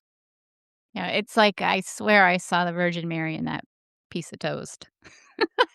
It's Well, there. that's something that's important, Julia, because it's like I'm gonna put myself out there. I'm gonna stick my neck out, and I am going to make a very bold claim, and that is that even if Marvin Margolis was the Black Dahlia Avenger, that picture is irrelevant to the case. I do not believe that that picture has any relevance to the Black Dahlia case at all. I mean, yes, there is the name Elizabeth, but Elizabeth Short didn't even go by Elizabeth when she was with her friends. I mean, she was called Betty on the East Coast, like with her family, and when she got to California, people called her Beth. And that's one thing. But it looks nothing like her. You don't have to be a forensic scientist to be just like, yeah, that person doesn't resemble Elizabeth Short. She doesn't even have the dahlia hair. Elizabeth Short's hair went up like a dahlia flower. That's why they gave her that nickname. That woman looks nothing like Elizabeth Short. Even if it turns out that Marvin Margolis was the killer, that's probably a different person in the picture, and like I said, it has no relevance on this case, and that's a bold statement. I could be wrong, but I don't think so, and, it that part, I think, is one of the most frustrating aspects of it because it really is like the Virgin Mary and the piece of toast and be like, "Hey, look what I found," and then some people in the general public will be receptive to that. As somebody once said, they don't care what you think, they don't care what I think, they only care about what their pigeons think, the people whom they can con. Like they only want to focus on the people who are going to believe them. Whereas, you a former profiler or you're a forensic scientist, right? So then they're not really going to try and convince you. They want to convince people who are going to give them money, and that's all that they are focused on. And that's the reaction that I had to the picture of Elizabeth. We don't really know who that is. It's possible that that was the ex-girlfriend of Marvin Margolis, someone whom he knew in the 1980s, I think. Maybe Morph can correct me on that, like when he actually dated the woman named Elizabeth. This would be after he separated from Edith Bernstein or she was no longer in his life. But it's just that is one of the biggest pieces of BS in this entire story. Yeah, I agree. I would probably frame it from my perspective a little more cautiously. I don't think that it could be used as evidence against him if, let's see, he were proven to be the killer. I don't think it's relevant. It there's nothing there's not enough similarities for me to say that it's relevant. Like, again, comparing and contrasting, let's look at the drawings that Dennis Rader did. Now, those are relevant because they do depict scenarios that he engaged in. And this does not, I think it's a stretch to say that this is a depiction or representation of what was done to Elizabeth Short. I agree. It doesn't look like her. There are maybe some markings on the drawing. How those were made, it's tough to say. But like I said, when I heard the episode, I had not seen the drawing yet, and I was expecting, I want to see markings on her, or I would expect to see, shouldn't say I would want to see, but I would have expected to see the markings on her that mimic what was really done to her, and that's just not the case in this drawing at all. That you can't even interpret some of the markings as even potentially being injuries to her. And, the other thing is that she's just drawn from the top up. So look, she's bisected. I mean, that's BS. Total it's just, BS. it really is. It's just again, these huge leaps with in complete speculation without any evidence whatsoever. And like I said, when I actually saw the drawing itself, I was really shocked at how it had been described. I think we were manipulated as listeners. As I learned more, like I said, I found the series very interesting. I like to hear other people's processes of evaluating evidence, and it doesn't really impact me because I can just think to myself, that's not how I would weight it, that's not how I would evaluate it. It doesn't really bother me that somebody has a different opinion, but just based on my experience, I wouldn't give this piece of evidence that much weight. So I do like to hear other opinions. But again, after discovering some things, I felt like the podcast, or that some things that were presented in the podcast, we were manipulated as listeners. So, and that I realize that can happen with any show. I interpret something, I talk about it on my show. Let's say somebody else has a completely different interpretation. They might think, you just lied and manipulated me. So I realize that, but the drawing is not what it was made out to be, in my Well, opinion. and this is an interesting parallel because, I wanna switch over to a case where there was a sketch that police felt had relevance. Have you ever Julie, have you ever, profiled the Santa Rosa hitchhiker murders? No. Okay. So that was a series of murders in California in the early '70s, that in the book Zodiac by Robert Graysmith, he talked about a suspect, Fred Manali. And Fred Manali actually was a college professor in Santa Rosa, and he was an actual suspect in the murders in that series. And when he died, his wife found a drawing, a sketch a bondage type of sketch that closely mirrored how they felt one of the victims was killed. So that's when I hear this sketch and they're grasping at straws looking at this sketch that he made that could have been anyone, comparing it to somebody that was an actual suspect that had a connection to the student, one of the students being murdered, and they find a drawing in his room that seems to mirror that. I see more strength in something like that, put more weight into something like that than I do some random sketch that could have been anybody in this case. Um, so I think that's, one thing that came to mind. And also I wanna touch on something you talked about earlier, and that was Margoles's age. You felt that 21 was a little bit too young, most likely.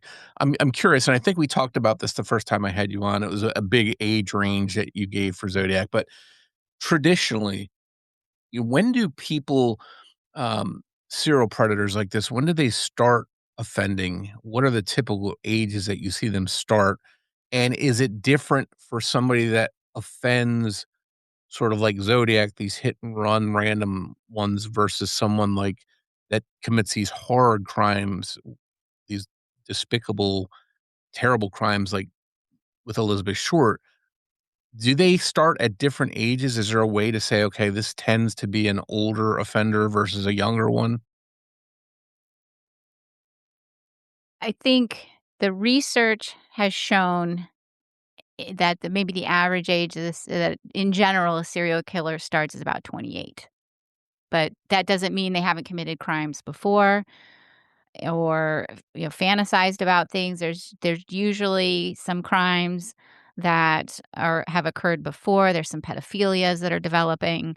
You see that, but like the average age about 28, and some start offending, like really offending, committing the crimes that they become known for younger, and some are older. And that's why the age range is so difficult. And you have other factors, that could impact that. It could, their emotional development is a big thing. And, did they serve time in prison? Did that stunt their emotional development in some way? Were they overseas? Were they in a situation that didn't allow them to offend? Are they in a situation that makes it more convenient for them to offend? There's so many different factors that could impact, you know, how we interpret an offender's age during an offense. What we do know is that offenders tend to, they get old, and sometimes life gets in the way, and so they're unable to offend. So you do have this kind of limit to how long an offender will keep offending. Look at um how much physical energy went into the crimes that were committed by Joe D'Angelo, and how he was able, he had several instances of almost getting caught and having to run. I mean, he had to be physically fit. This was hard. He jumped fences. I mean, there, multiple stories of him, has to be physically fit. You start getting up into your 50s, 60s, 70s, you're not going to do that anymore. So you're really going to start tapering your offending. So you have this limit of an age. And then, early on, you may see, in adolescence and in teens, you may see some precursors to, that we would describe as pretty troubling behavior, problematic behavior, that if there's no intervention, then that could escalate. So, and that escalates, and that kind of that age, that average age is about 28. I do think, you know, and I struggle with age, because with Joe D'Angelo, I thought he was going to be younger or older than he was, because when I analyzed the case, I didn't know about the Cordova cat burglar, which we now believe he probably was responsible for. So I didn't analyze those cases. I didn't know that they had some burglaries that occurred before Visalia. So he was, he was somebody who I actually, I think I might have misstated that. I thought he was going to be younger than he was, and because of those earlier offenses. If I had known about those, I would have kind of adjusted his age. Now, I put a wide enough range of an age that I captured his actual age, but it was so wide, and I personally just, I know what I was thinking, so age is always a little tricky, I think. And that leads Absolutely. and that leads into another question, though, as a follow-up. So, we know Zodiac was a serial offender. Um, and is there anything that can lead us to know that Elizabeth Short's killer was a serial offender? I mean, because you would think if they killed and left that same type of murder victim all over the place, you'd be finding Elizabeth Schwartz all over the place, and people would be connecting the dots. So that leads me to say, okay, is this a serial offender, and have they changed their MO and stuff enough that they're not just instantly being caught? Because one thing, and I know you were on Jess Betancourt show, DNA ID, all these cases solved with genealogy. It's amazing how many times somebody commits a heinous, shocking crime and never does it again. Right. Um, they don't automatically go on to become serial offenders, which is still mind-boggling to me. I'm wondering if you could talk a little bit about the chances that this person was a serial offender versus not being one. So, like I mentioned earlier, we thought he had likely done this before or something similar. Was not his first murder, but we can't say that with certainty. And as you point out, and as we've seen, as DNA becomes more advanced, we're finding so many cases where the behavior was so deviant, so troubling that you thought this person had to have done this before. I've heard that several times in cases, and it turns out that wasn't the case. Not only did they not commit a crime after, they had never committed anything before that. So it's tough to say. Is it possible he had not killed again? What I will say, there's absolutely no evidence that the killer had committed anything before or after. There's never been a case that has been linked that I thought was behaviorally similar. There are some researchers out there. I'll throw out Larry Harnish's name. I know he's got a very strong his own suspect in the Black Dahlia, but he knows the case well, and he's done extensive research, gone to police departments, and never found another similar case. I realize that. We're just going on our own experience, on probabilities and statistics about what we see, and has this person engaged in this kind of behavior before. We think so, but there's no evidence. I have to admit that there's just no evidence. And because I've just never seen anything like this, even when we talk about the cases where I think Jess Betancourt called it the one and done cases, I still not seen a case like Elizabeth Short, where you see brutal crimes and deviant crimes, but nothing quite like Elizabeth Short. So that's why Exactly. No, that I'm really is like reluctant to say this person never did anything before or after. that's a very solid point because there are similar crimes. In fact, any of the murders where the victims are dismembered are somewhat similar to the Short murder. But I have also never seen any true crime case that is identical to the Black Dahlia murder. This person definitely didn't use this pattern of behaviors in other murders around Los Angeles, and it's not obvious that different murders were committed by the Black Dahlia Avenger. And this is one of the biggest reasons why people have a problem with the Zodiac connection, because the Zodiac's crimes were so unbelievably different. But as far as Larry Harnish, though, he has a suspect named Dr. Walter Bailey, and Walter Bailey is on the absolute other end of the age range compared to Marvin Margolis. Marvin Margolis was 21 years old. Walter Bailey was 66 years old at the time of the Black Dahlia murder, and he passed away only about 11 months later.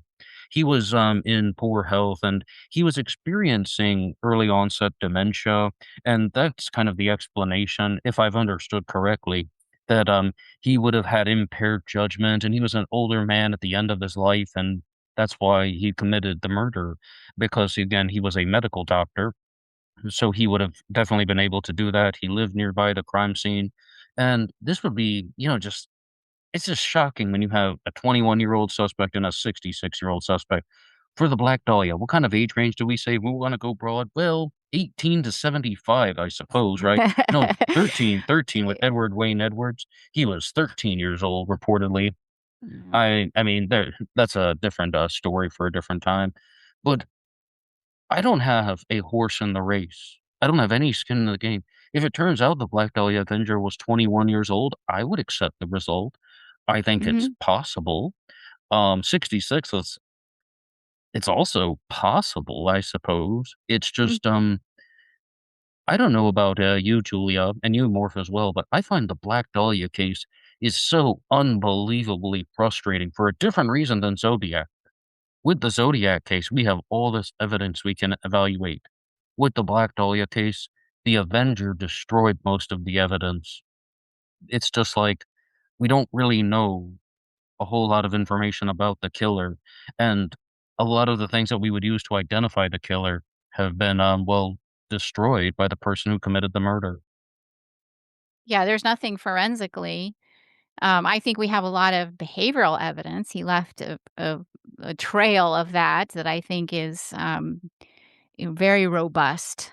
And it's so robust that for me, it becomes quite easy to rule out other offenders that we know about.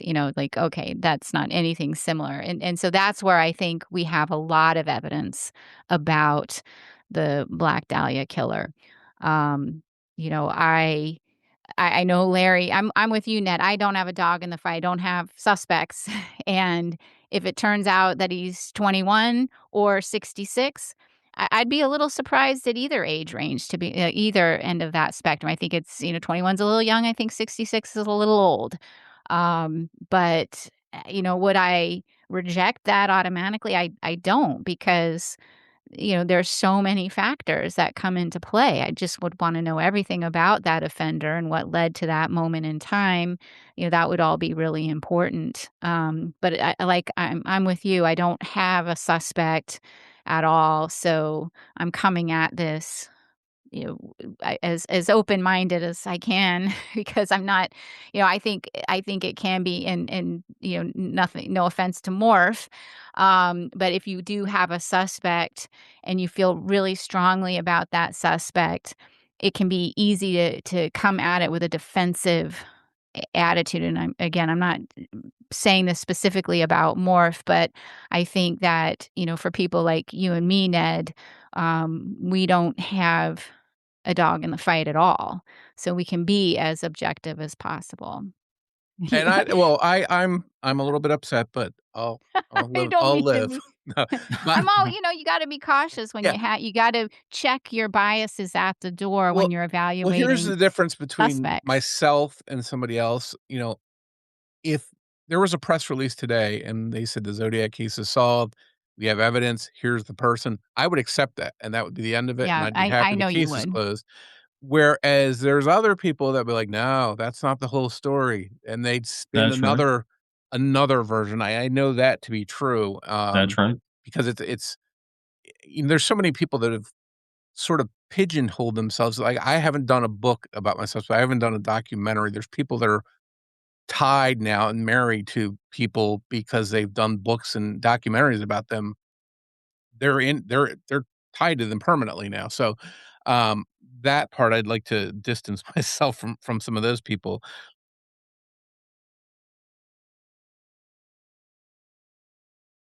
But I do wanna go back to something you were just talking about, in the case of Marvin Margolis, Elizabeth Short's killer, depending on what their age is, doesn't really matter for this part, but it seems like they were very forensically aware.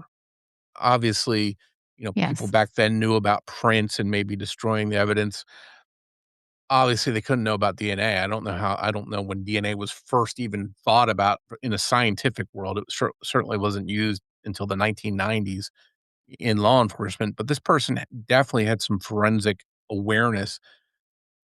And compared to Zodiac seemed to, but then he's leaving fingerprints, he's leaving palm prints, uh, it doesn't seem like he was as forensically, aware. When he found out that he had left a fingerprint, he said, "Oh, I had airplane glue on my hands. That's not my real print." Well, I mean, what else is he gonna say? That you got my fingerprint? Mhm. So I think there's definitely a difference in the forensic awareness and carefulness.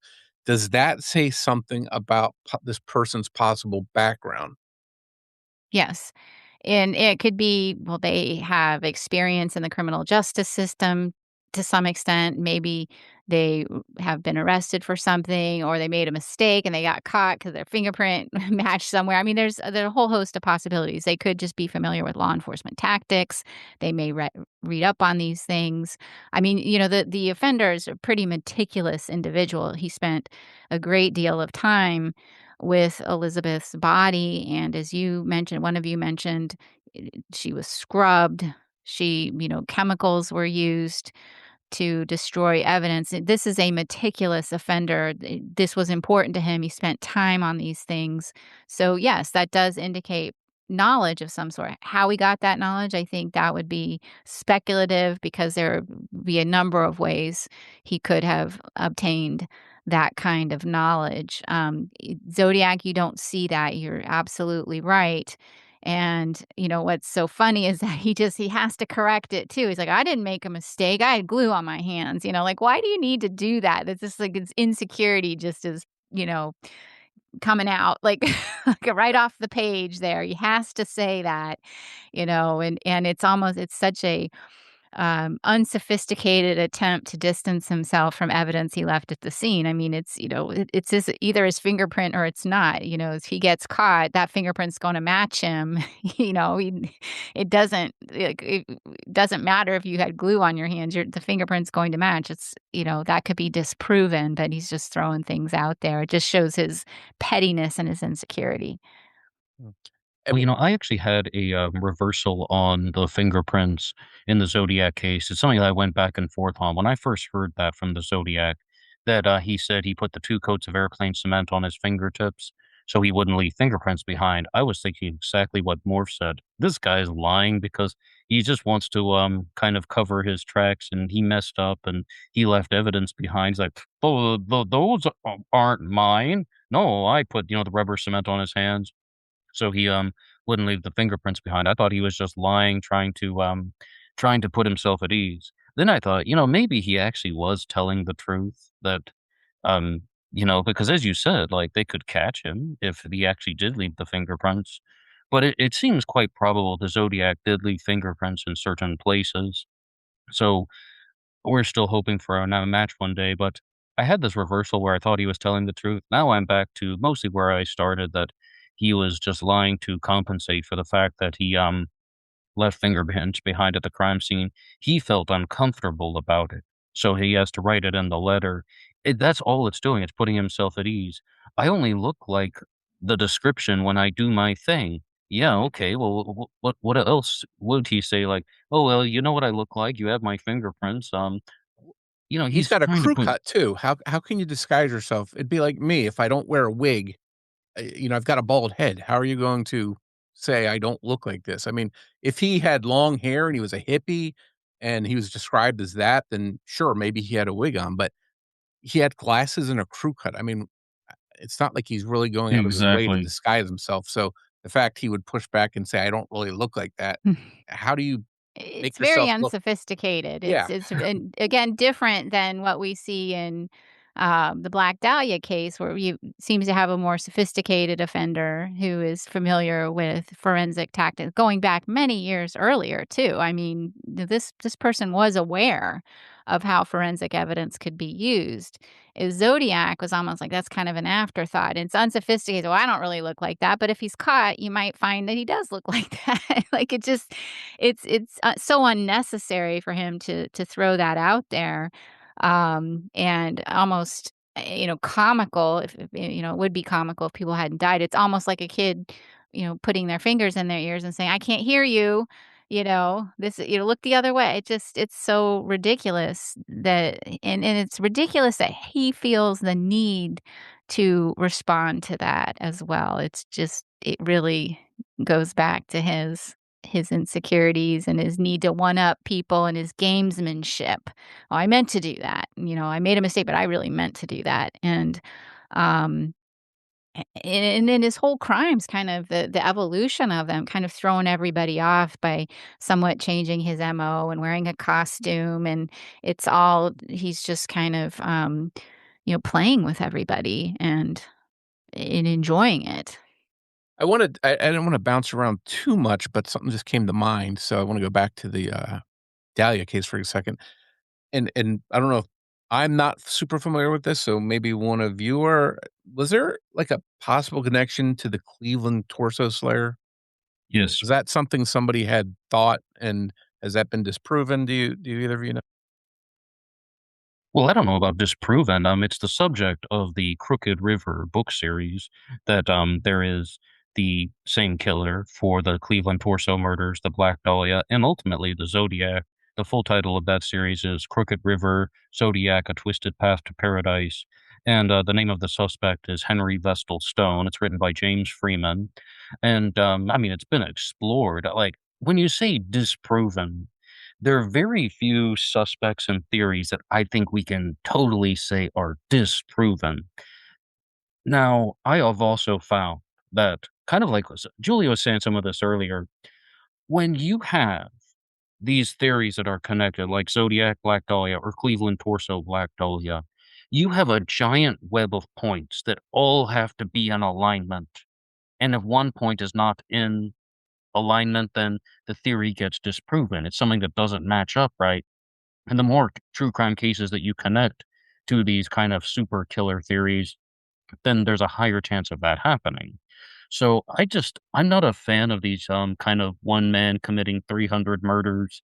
Like, I think Edward Wayne Edwards is the big one, and David Gold, of course, had his whole Frank Morris theory where he said 20,000. I'm not even joking. But when you have those very big theories, there's just a lower likelihood and lower probability of them being true. But yeah, to answer your question, it's explored in the book, Crooked River, Zodiac: A Twisted Path to Paradise.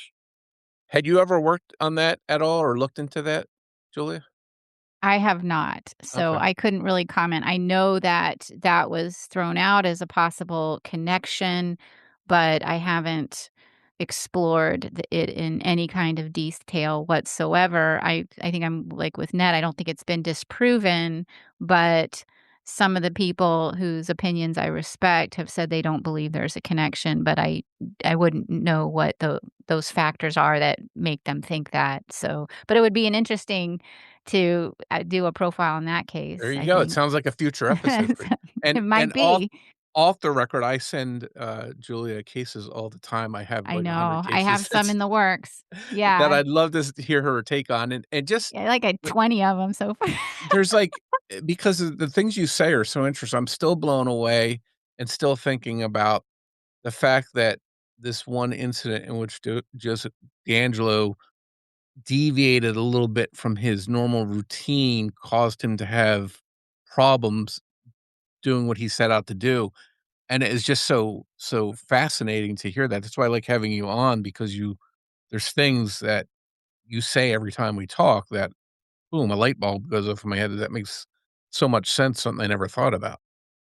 And I think what that comes from, and I think this is really important for anyone doing true crime podcasts and for listeners out there, is that, having the specific details of how an offense was committed rather than just you know, just the, I guess, superficial details. Yes, we know, D'Angelo went in, ransacked, and committed sexual assaults and murdered people. But, going through each case individually, you see what behavior was prioritized. All his prioritized behavior tells us something, what was important to him. And I think that's why it's so important to many times see the original reports, the original documentation. What are the victim's injuries? Because that tells you what's important to them and how these crimes are committed and what separates them from maybe other crimes. So for so many years, there was a debate about whether the Visalia ransacker was also the East Area rapist. And when you go look at those burglary reports, each and every one of them, you see the prioritized behavior. Like, what is this offender prioritizing? It's exactly the same thing that the East Area rapist was prioritizing. And then just a number of other factors and very specific behaviors allowed us to be able to link those together. Now, if I was looking at these cases and I saw something completely different and something that was, different in the offender and what they were attempting to accomplish, then it would make me question whether there was a link. So I think that's where, you know, uh, podcasters and listeners of the podcast really have to kind of get into the nitty gritty and the details of it rather than just saying, oh, this guy killed people and he wrote letters, so they're probably connected. It's so much more complicated and complex than that. That's sound advice, and it's also you mentioned the more content you have, the more materials you have to review the case, the more of a, educated guess you can make, versus having the bare minimum. So that totally Yeah. makes sense. And at this point, I can't believe 2 hours has gone by already. We're just continuing to go. But it sort of just to get this on track to get us wrapped up at some point, did you have, like, I don't know if you have a set of maybe bullet points is maybe the best word, something that you wanna compare or contrast specifics in Alex Baber's claims about the cases, things that you wanna point out or highlight? Yeah, I guess I could kinda summarize some of what we've, talked about, but one of the things in some of your outline, you had, talked about, abbreviated profile of Zodiac and abbreviated profile of Black Dahlia. So I can kind of go over some of the things I jotted down. This is by no means comprehensive, but if you want to hear our discussion, we've done both these cases on our podcast, and we did the linkage analysis, so they could go back and hear also what my colleagues thought. But we thought Zodiac, white male, acting alone. That's obvious or fairly obvious. A Not serial obvious predator. to everyone. There's so many people that think Zodiac was a team, but okay, carry on. That's true. That's true. Yeah. Just again, statistically, when that's one of the things too. This is why profiling is not always going to be exact. But we're basing this on probabilities. We're basing this on statistics, and statistically, when you have a murder, even when you have multiple victims in one scene, overwhelmingly, you have one offender. And I can't believe how many times people will say this had to be more than one offender. It's like, no, it didn't. You've seen it over and over and over again. And for us as profilers, unless there is something that is obvious, like there's forensic evidence. Let's say you have two different DNA profiles, or there's something that had to have happened simultaneously that one person could have that one person could not have done on their own. Unless we have something like that, we have to default to it's a single offender, because statistically that will be the case. If we go, well, my gut says two people couldn't have done this, we're going to be wrong most of the time. Like 90% of the time, we're going to be wrong. So, this is, again, even though you had, at least with Zodiac, you had cases with multiple victims, overwhelmingly, you're going to have a single offender. This is not a two offender homicide. There's no evidence to suggest that. If evidence were to be developed at some point, then we would reassess. And, so that is kind of the limitations of profiling. A serial predator with a strong attention-seeking component to his crimes. That's obvious to, I think, most people. His crimes were rapid attacks on what we believe to be strangers, that these were not pre-selected victims, that the actual locations were probably pre-selected. But nothing to suggest that the victims were pre-selected. Minimal post-offense physical interaction with the victims, and immediate disengagement and escape from the scene. And to us, the core psychological drive appeared to be dominance over the public, the media, the police, his own personal or his own persona that he wanted people to see him as, which suggests to us that in his real life, he doesn't feel that he projects these characteristics, that he's overcompensating with that. There was no intimate interaction with any of the victims.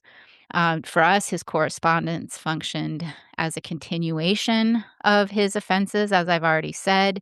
He wanted to extend his control beyond what we see at the scene in his interactions with the victims into the space of the public. He wanted control over more than just the victims in the crime scene.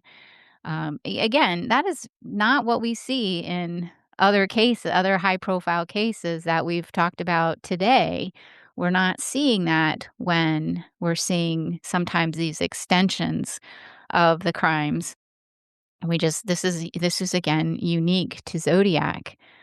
He appears to be highly concerned with how others perceive him, particularly his intelligence. He using the ciphers, I think, is like, I'm smarter than you. You need to figure this out. He likes puzzles. His repeated communications and efforts to correct or challenge law enforcement narratives. This really suggests somebody who wanted recognition for being clever and elusive. So this person is, um, likely to be average intelligence or so. I mean, it's kind of a myth that serial killers are all evil geniuses or really smart. Statistically, they tend to be kind of average. Some are maybe higher IQ than others.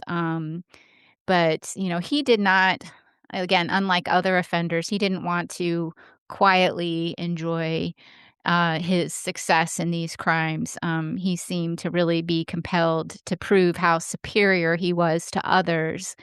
And surprisingly petty is how I would describe him. These are characteristics that would be known to people who know him. Like, he probably had difficulty with coworkers, with bosses at work, things like that. It would have been difficult. He would have been a challenging employee because of these characteristics that we are seeing.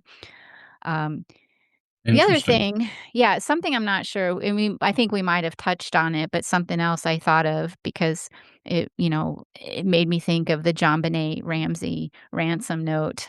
But he appears to have had a genuine interest in some popular culture, literature, some entertainment media because of some of his references.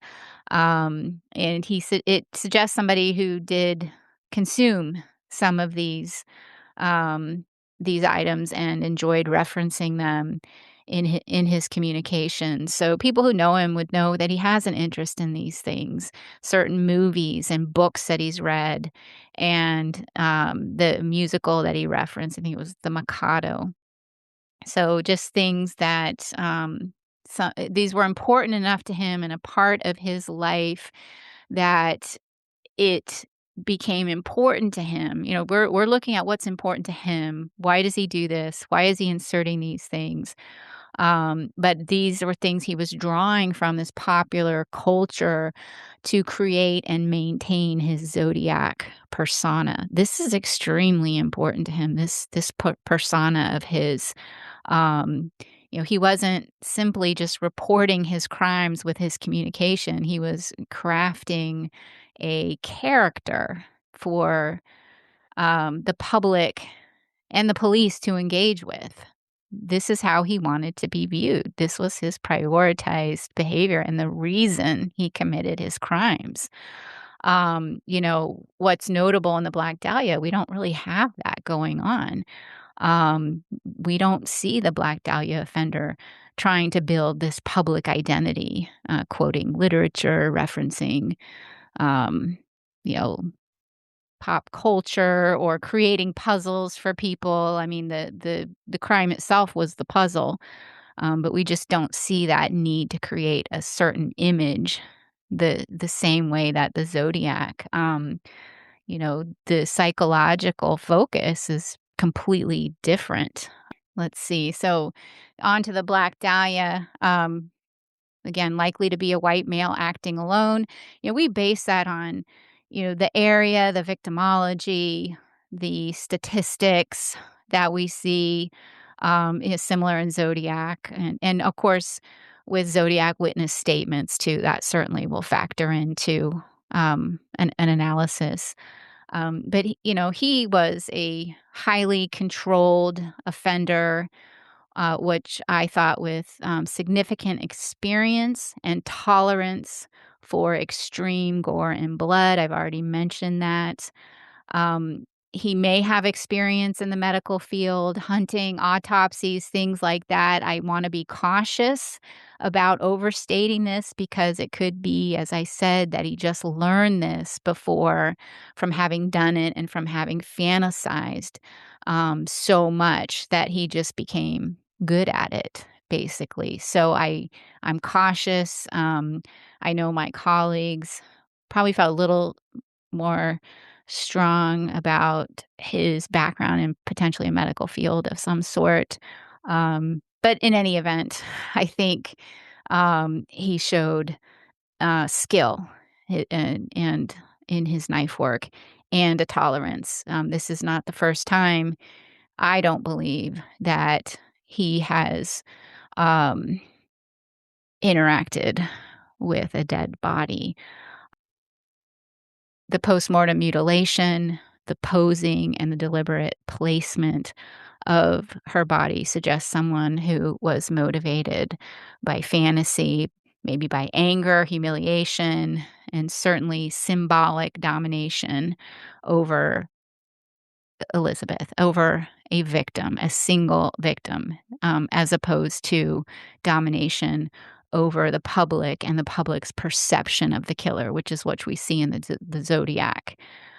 Unlike Zodiac, the Dahlia killer appeared to have invested a considerable amount of time in the victim after death. This is very significant. I can't overstate this enough, how much of the crime was spent with the victim post mortem. You do not see this at all in Zodiac. I think this is probably one of the most significant differences. I do think, as we've discussed, this gives him a position in life where he has his own place and privacy for several days, to say exactly what his life circumstances are. It would be difficult, but the crime itself does bear out the hallmarks of a sexually motivated homicide, even if conventional sexual assault did not occur. And that's another thing I want to stress. Crimes can be sexually motivated, and you do not have a sexual assault present. So I think that can be a misconception. Well, there was no sexual assault. Doesn't mean it's not sexually motivated. I think the Idaho 4 case is a good example of that. The staging and the mutilation to us suggested a very personal, fantasy-driven component that is common that we see in sexually sadistic offenders. So those are kind of my summaries of both the That's killers, and amazing. I think you can see how truly different they are. And I'm not just looking for the differences, I am looking for the similarities. But as we've already talked about, kind of the psychological similarities, the planning and the risk similarities, the communicating with the media, those are only surface level similarities. You really have to dig deeper than that. Wow, that's some really Fascinating. good stuff. Yeah, very fascinating. Julia, you did say something so about the Zodiac killer that some people might find a little bit shocking, and that is that he would have been a difficult person to work with. He wouldn't have gotten along well with his coworkers. A lot of people believe that serial killers who are hiding are like the nicest guy in the world, and they put on the nice guy facade. But it sounds like what you've said about the Zodiac is really quite to the contrary. And would you like to expand on more about what the Zodiac was like in his daily life? Sure. I mean, you see this, you have to ask yourself, when he's communicating, why does he feel the need to spend time on correcting the police, correcting the narrative? This is an inherent part of his personality traits and his characteristics. This is something that is coming out. This is the true Zodiac that we're seeing. And that, when you're looking at people's personality traits and characteristics over time, they're very consistent. They're consistent whether or not they're committing a crime or whether or not they're just in their normal everyday life. And so I think these are things that are probably pretty evident in his life. And, we hear all the time, oh, he seems so normal. A serial killer gets caught. Oh, he was a family man. He seems so normal. Again, I never buy that. It's usually like you start digging into their background, you see they had problematic relationships, they had control issues. You may have some people that just hold on to, well, he was a good dad, he was there for me, but there are always going to be issues with likely control, likely manipulation, interpersonal manipulation of others, things like that. Even with like D'Angelo, neighbors had issues with him. I thought that was going to be a characteristic that was going to stand out based on his interactions with some of the victims, with some of the people that um, that saw him or interacted with him, that he was not going to appear normal. He may, on the surface level, appear normal, husband, father, but then you dig deep and you find out, a neighbor thought that he killed their dog. I mean, you don't think that about somebody who's a normal person. So, like, there were problems in his life that people recognize. Now, you're not automatically going to jump to, my difficult employee is a serial killer. People don't think like that. And I'm, of course, looking at this retroactively. But when you see these things coming out, in the commission of their crimes, and his letters are in the commission of his crimes. These are part of his crimes. It's an extension of his crimes. These are little personality traits and characteristics. These are nuggets he's leaving us to see.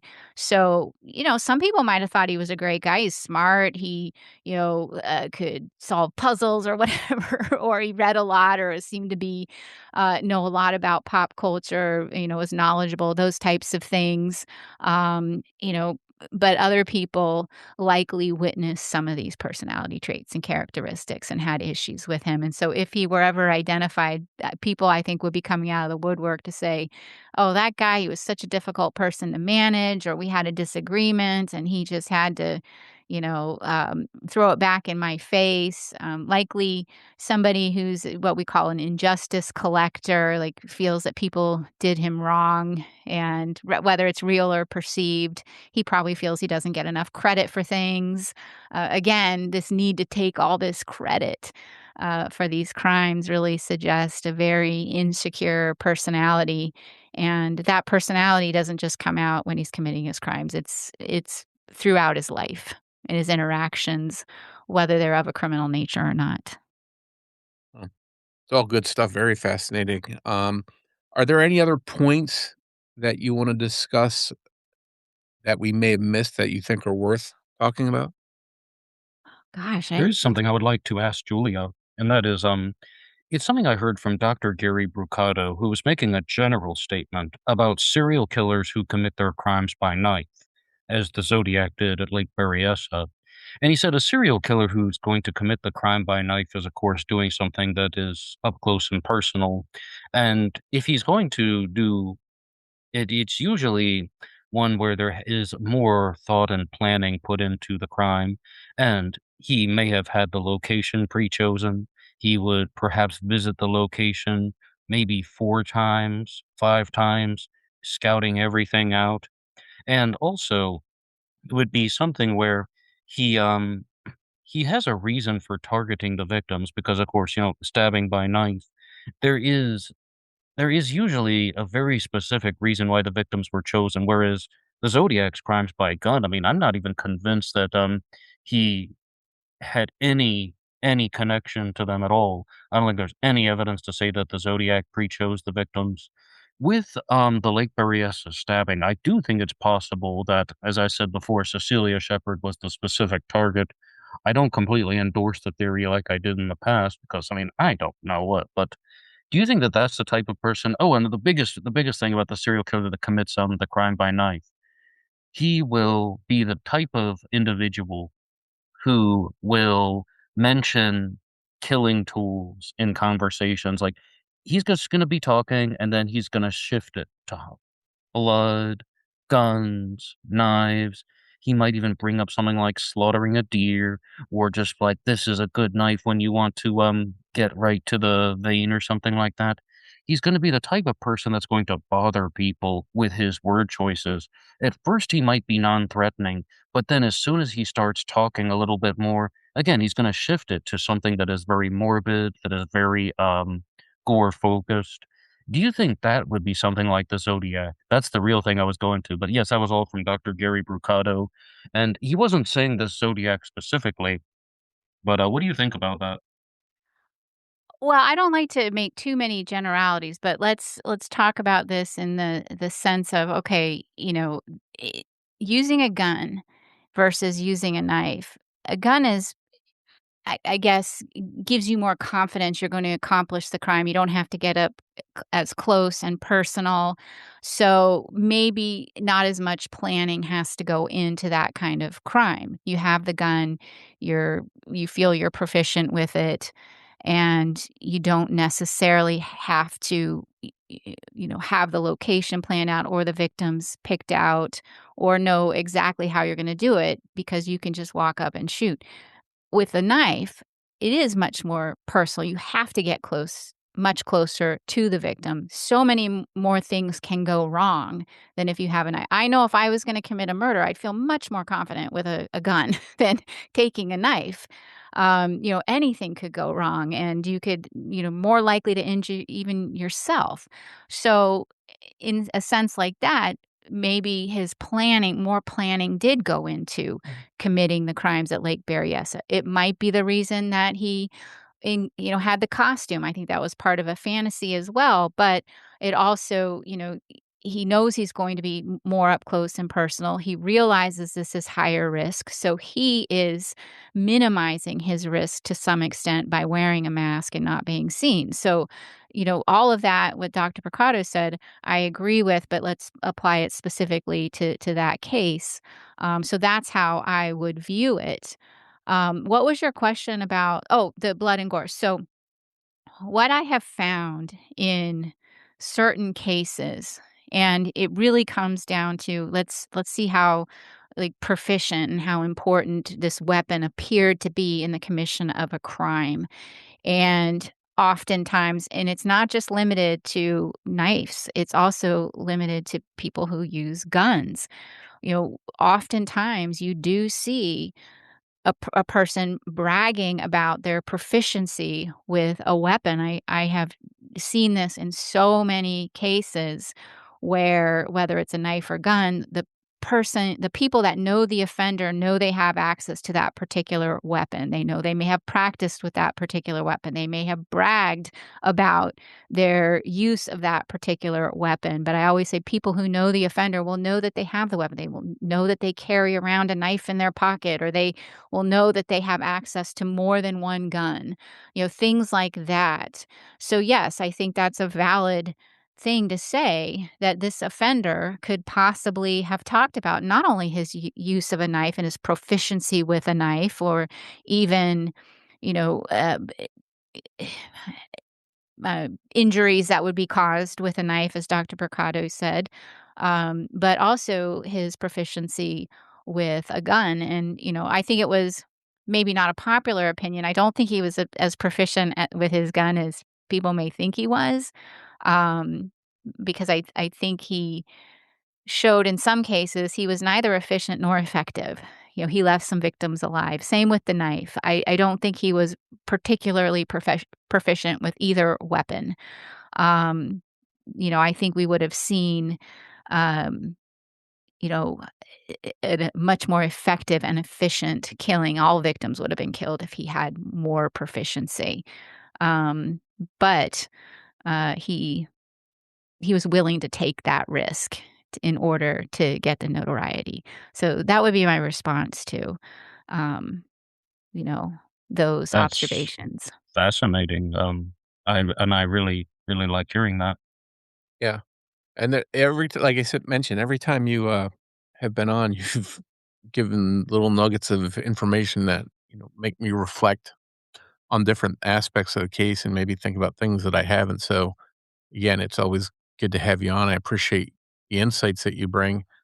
Um, Thank you. I any appreciate final coming on. I points? always enjoy our conversations. Oh, absolutely. And any final points that either of you wanna make, you know, Yes, I would regarding the connection?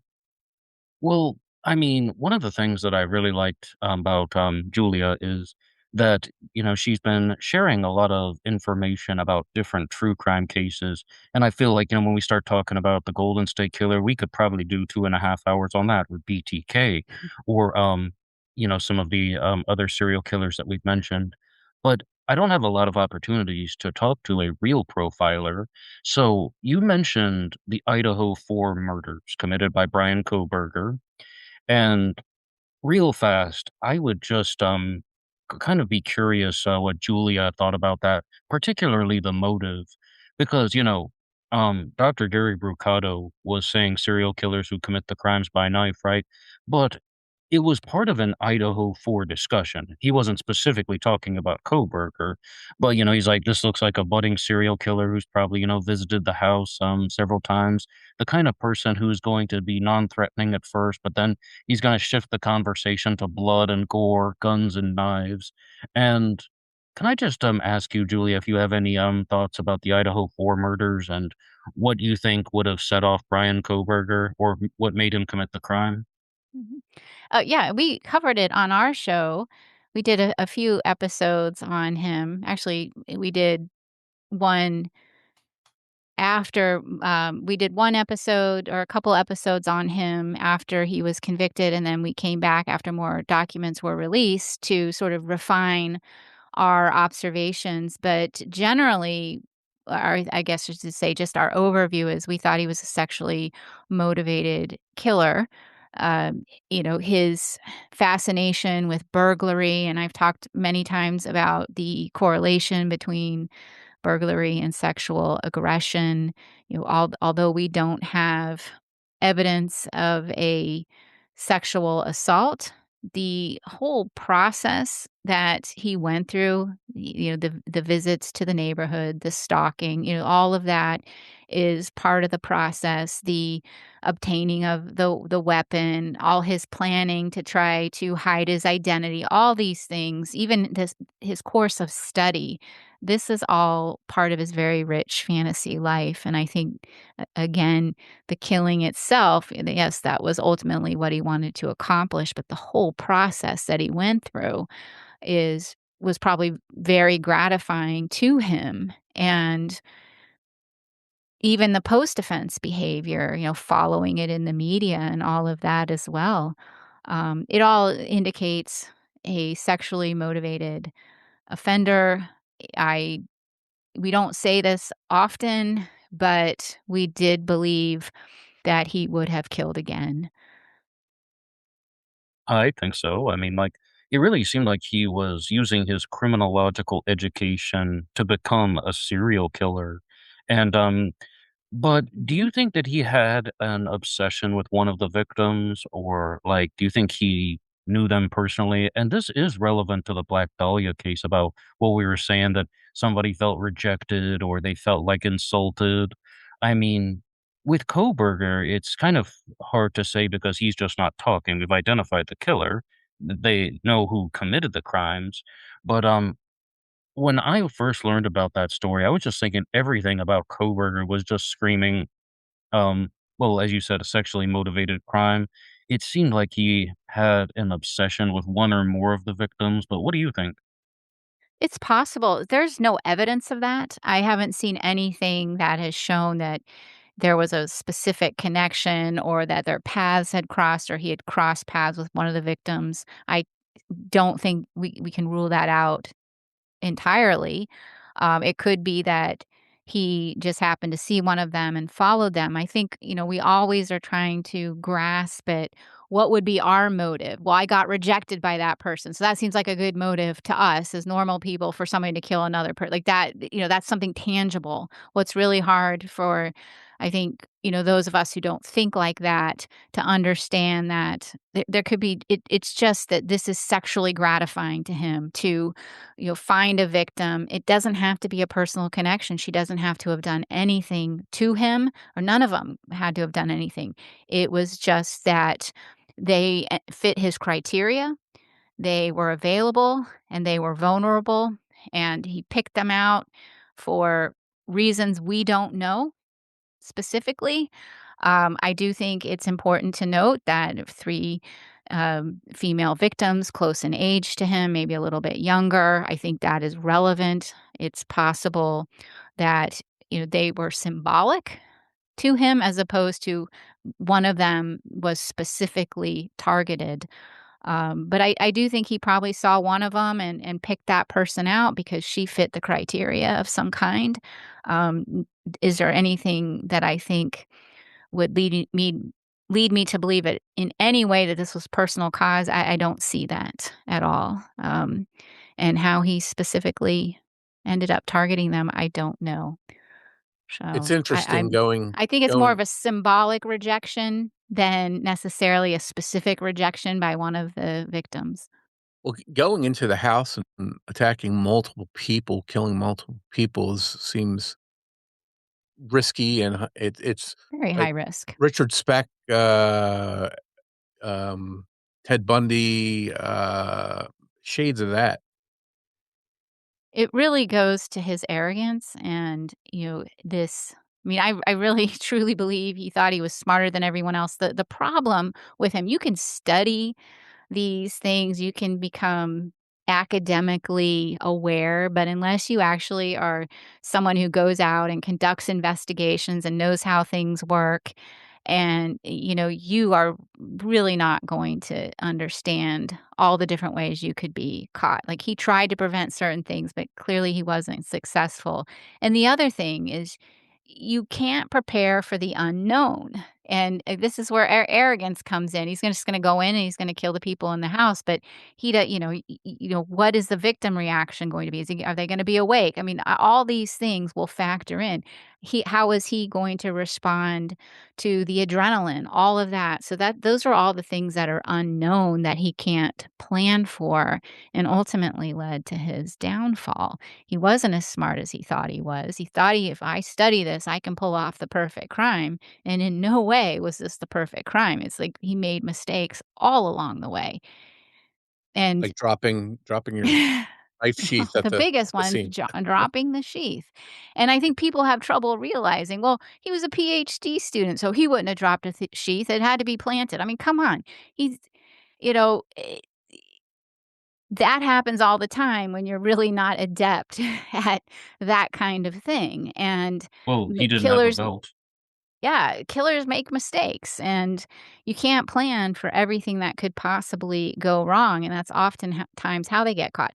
And then once you have an offender identified, all the steps that they take to try to avoid being caught, start to be used as evidence against that person.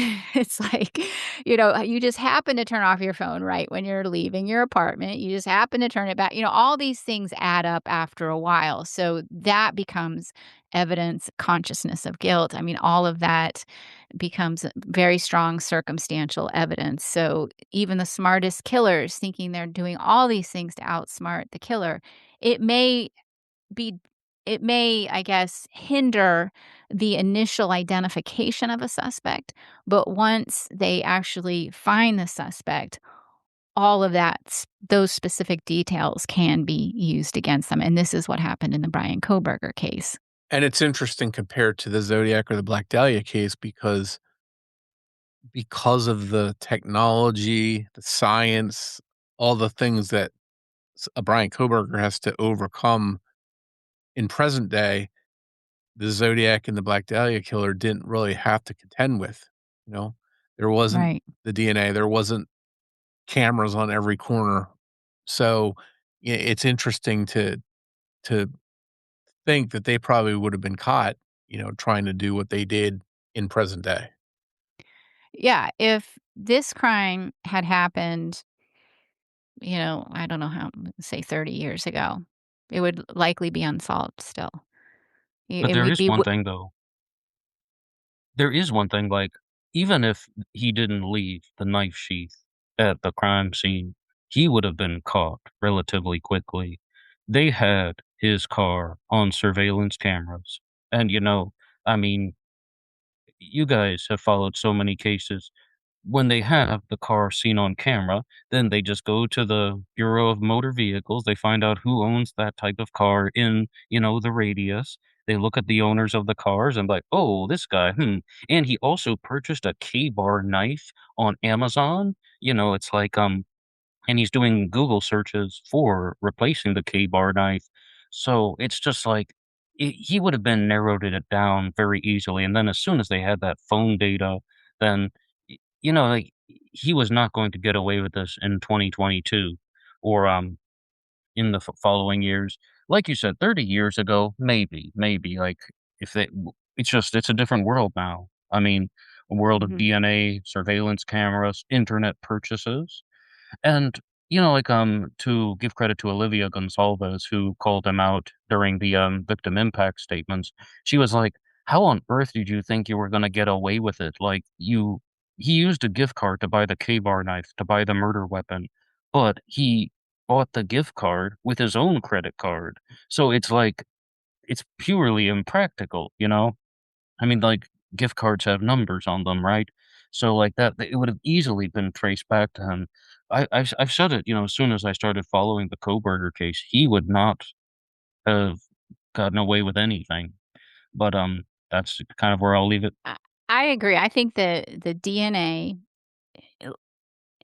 helped, but I don't think I agree with you. He would have been identified without the DNA based on all of the cameras and all the digital evidence as well. And I think it would have been still a strong circumstantial case. I'm sure people would disagree, but as an investigator, you always think you have a stronger case than a prosecutor thinks. But they always want more. But I agree with you, Ned. I think even without the DNA, they likely would have identified him and been able to put together a pretty strong circumstantial case. It's a strong case. It's a strong circumstantial case. And sometimes people think circumstantial cases are weaker when in fact they're often stronger. And yeah. Fascinating. We've covered a lot of ground, and I We sure can't thank you have. for coming. The 2.5 hours just flew by. Um, just as a reminder, can you tell people where to find you and, where to check out your Mm. awesome show? Sure. Our show is called The Consult, Real FBI Profilers, and we're on all the different apps. So wherever you listen to your podcasts, you can find us. We also have a Patreon, patreon.com/the consult pod, where listeners can get early and ad-free access to our episodes. We also have a Facebook fan page called Unsubs, which was created by fans for fans of the consult, where listeners can discuss our episodes and other true crime topics. And we are also on social media, on X, on Instagram, and on Facebook, and our handle is at the Consult Pod. Good stuff, and, anyone listening, if you haven't checked out the last time Julia was on the show, go back and listen to that because that was a lot of good content too. Um, and I'm sure, unfortunately, 2 years from now, we're gonna have you on again to push back on the next. We'll make this a regular thing because every 2 years, somebody milks this case, and We'll see. Maybe I'll come back and say, wait, it's solved. well, that would be great. This That would is be a great it. conversation to have, This is to it. say, "Hey, it's solved. Let's see where we were right and wrong on everything." But Yeah. I I'm can't a thank you skeptic enough. by nature, so I don't know. Well, let's cross our fingers, though, but thank you so much for coming on, Ned. Thank Thank you you. too for coming on. I appreciate it, and we're gonna keep pushing back on this narrative that the case is solved that the press seems to have. And thank you more. Thanks for joining us for this episode of Zodiac Speaking. If you'd like to help more people find the show, please take a moment to rate and review us on the podcast platform you're listening now on, and make sure you're subscribed so you don't miss any new episodes. Just a reminder, new episodes of Zodiac Speaking will air on Saturdays. To support this show, please consider an AbJack Insider subscription through Apple Podcast. For only $4.99 a month or $49.99 a year, you'll get not only ad-free early access and bonus content for this show, but for every show on the AbJack network of podcasts. Just head over to Apple Podcasts to get started with a free trial. If you want to follow or interact with us on social media, we're on every major platform. Simply search for Zodiac Speaking Podcast on your favorites. You can also find our homepage at zodiacspeaking.com. This is Mike Morford, and I'd like to say thanks again for listening, and we'll see you on the next episode of Zodiac Speaking.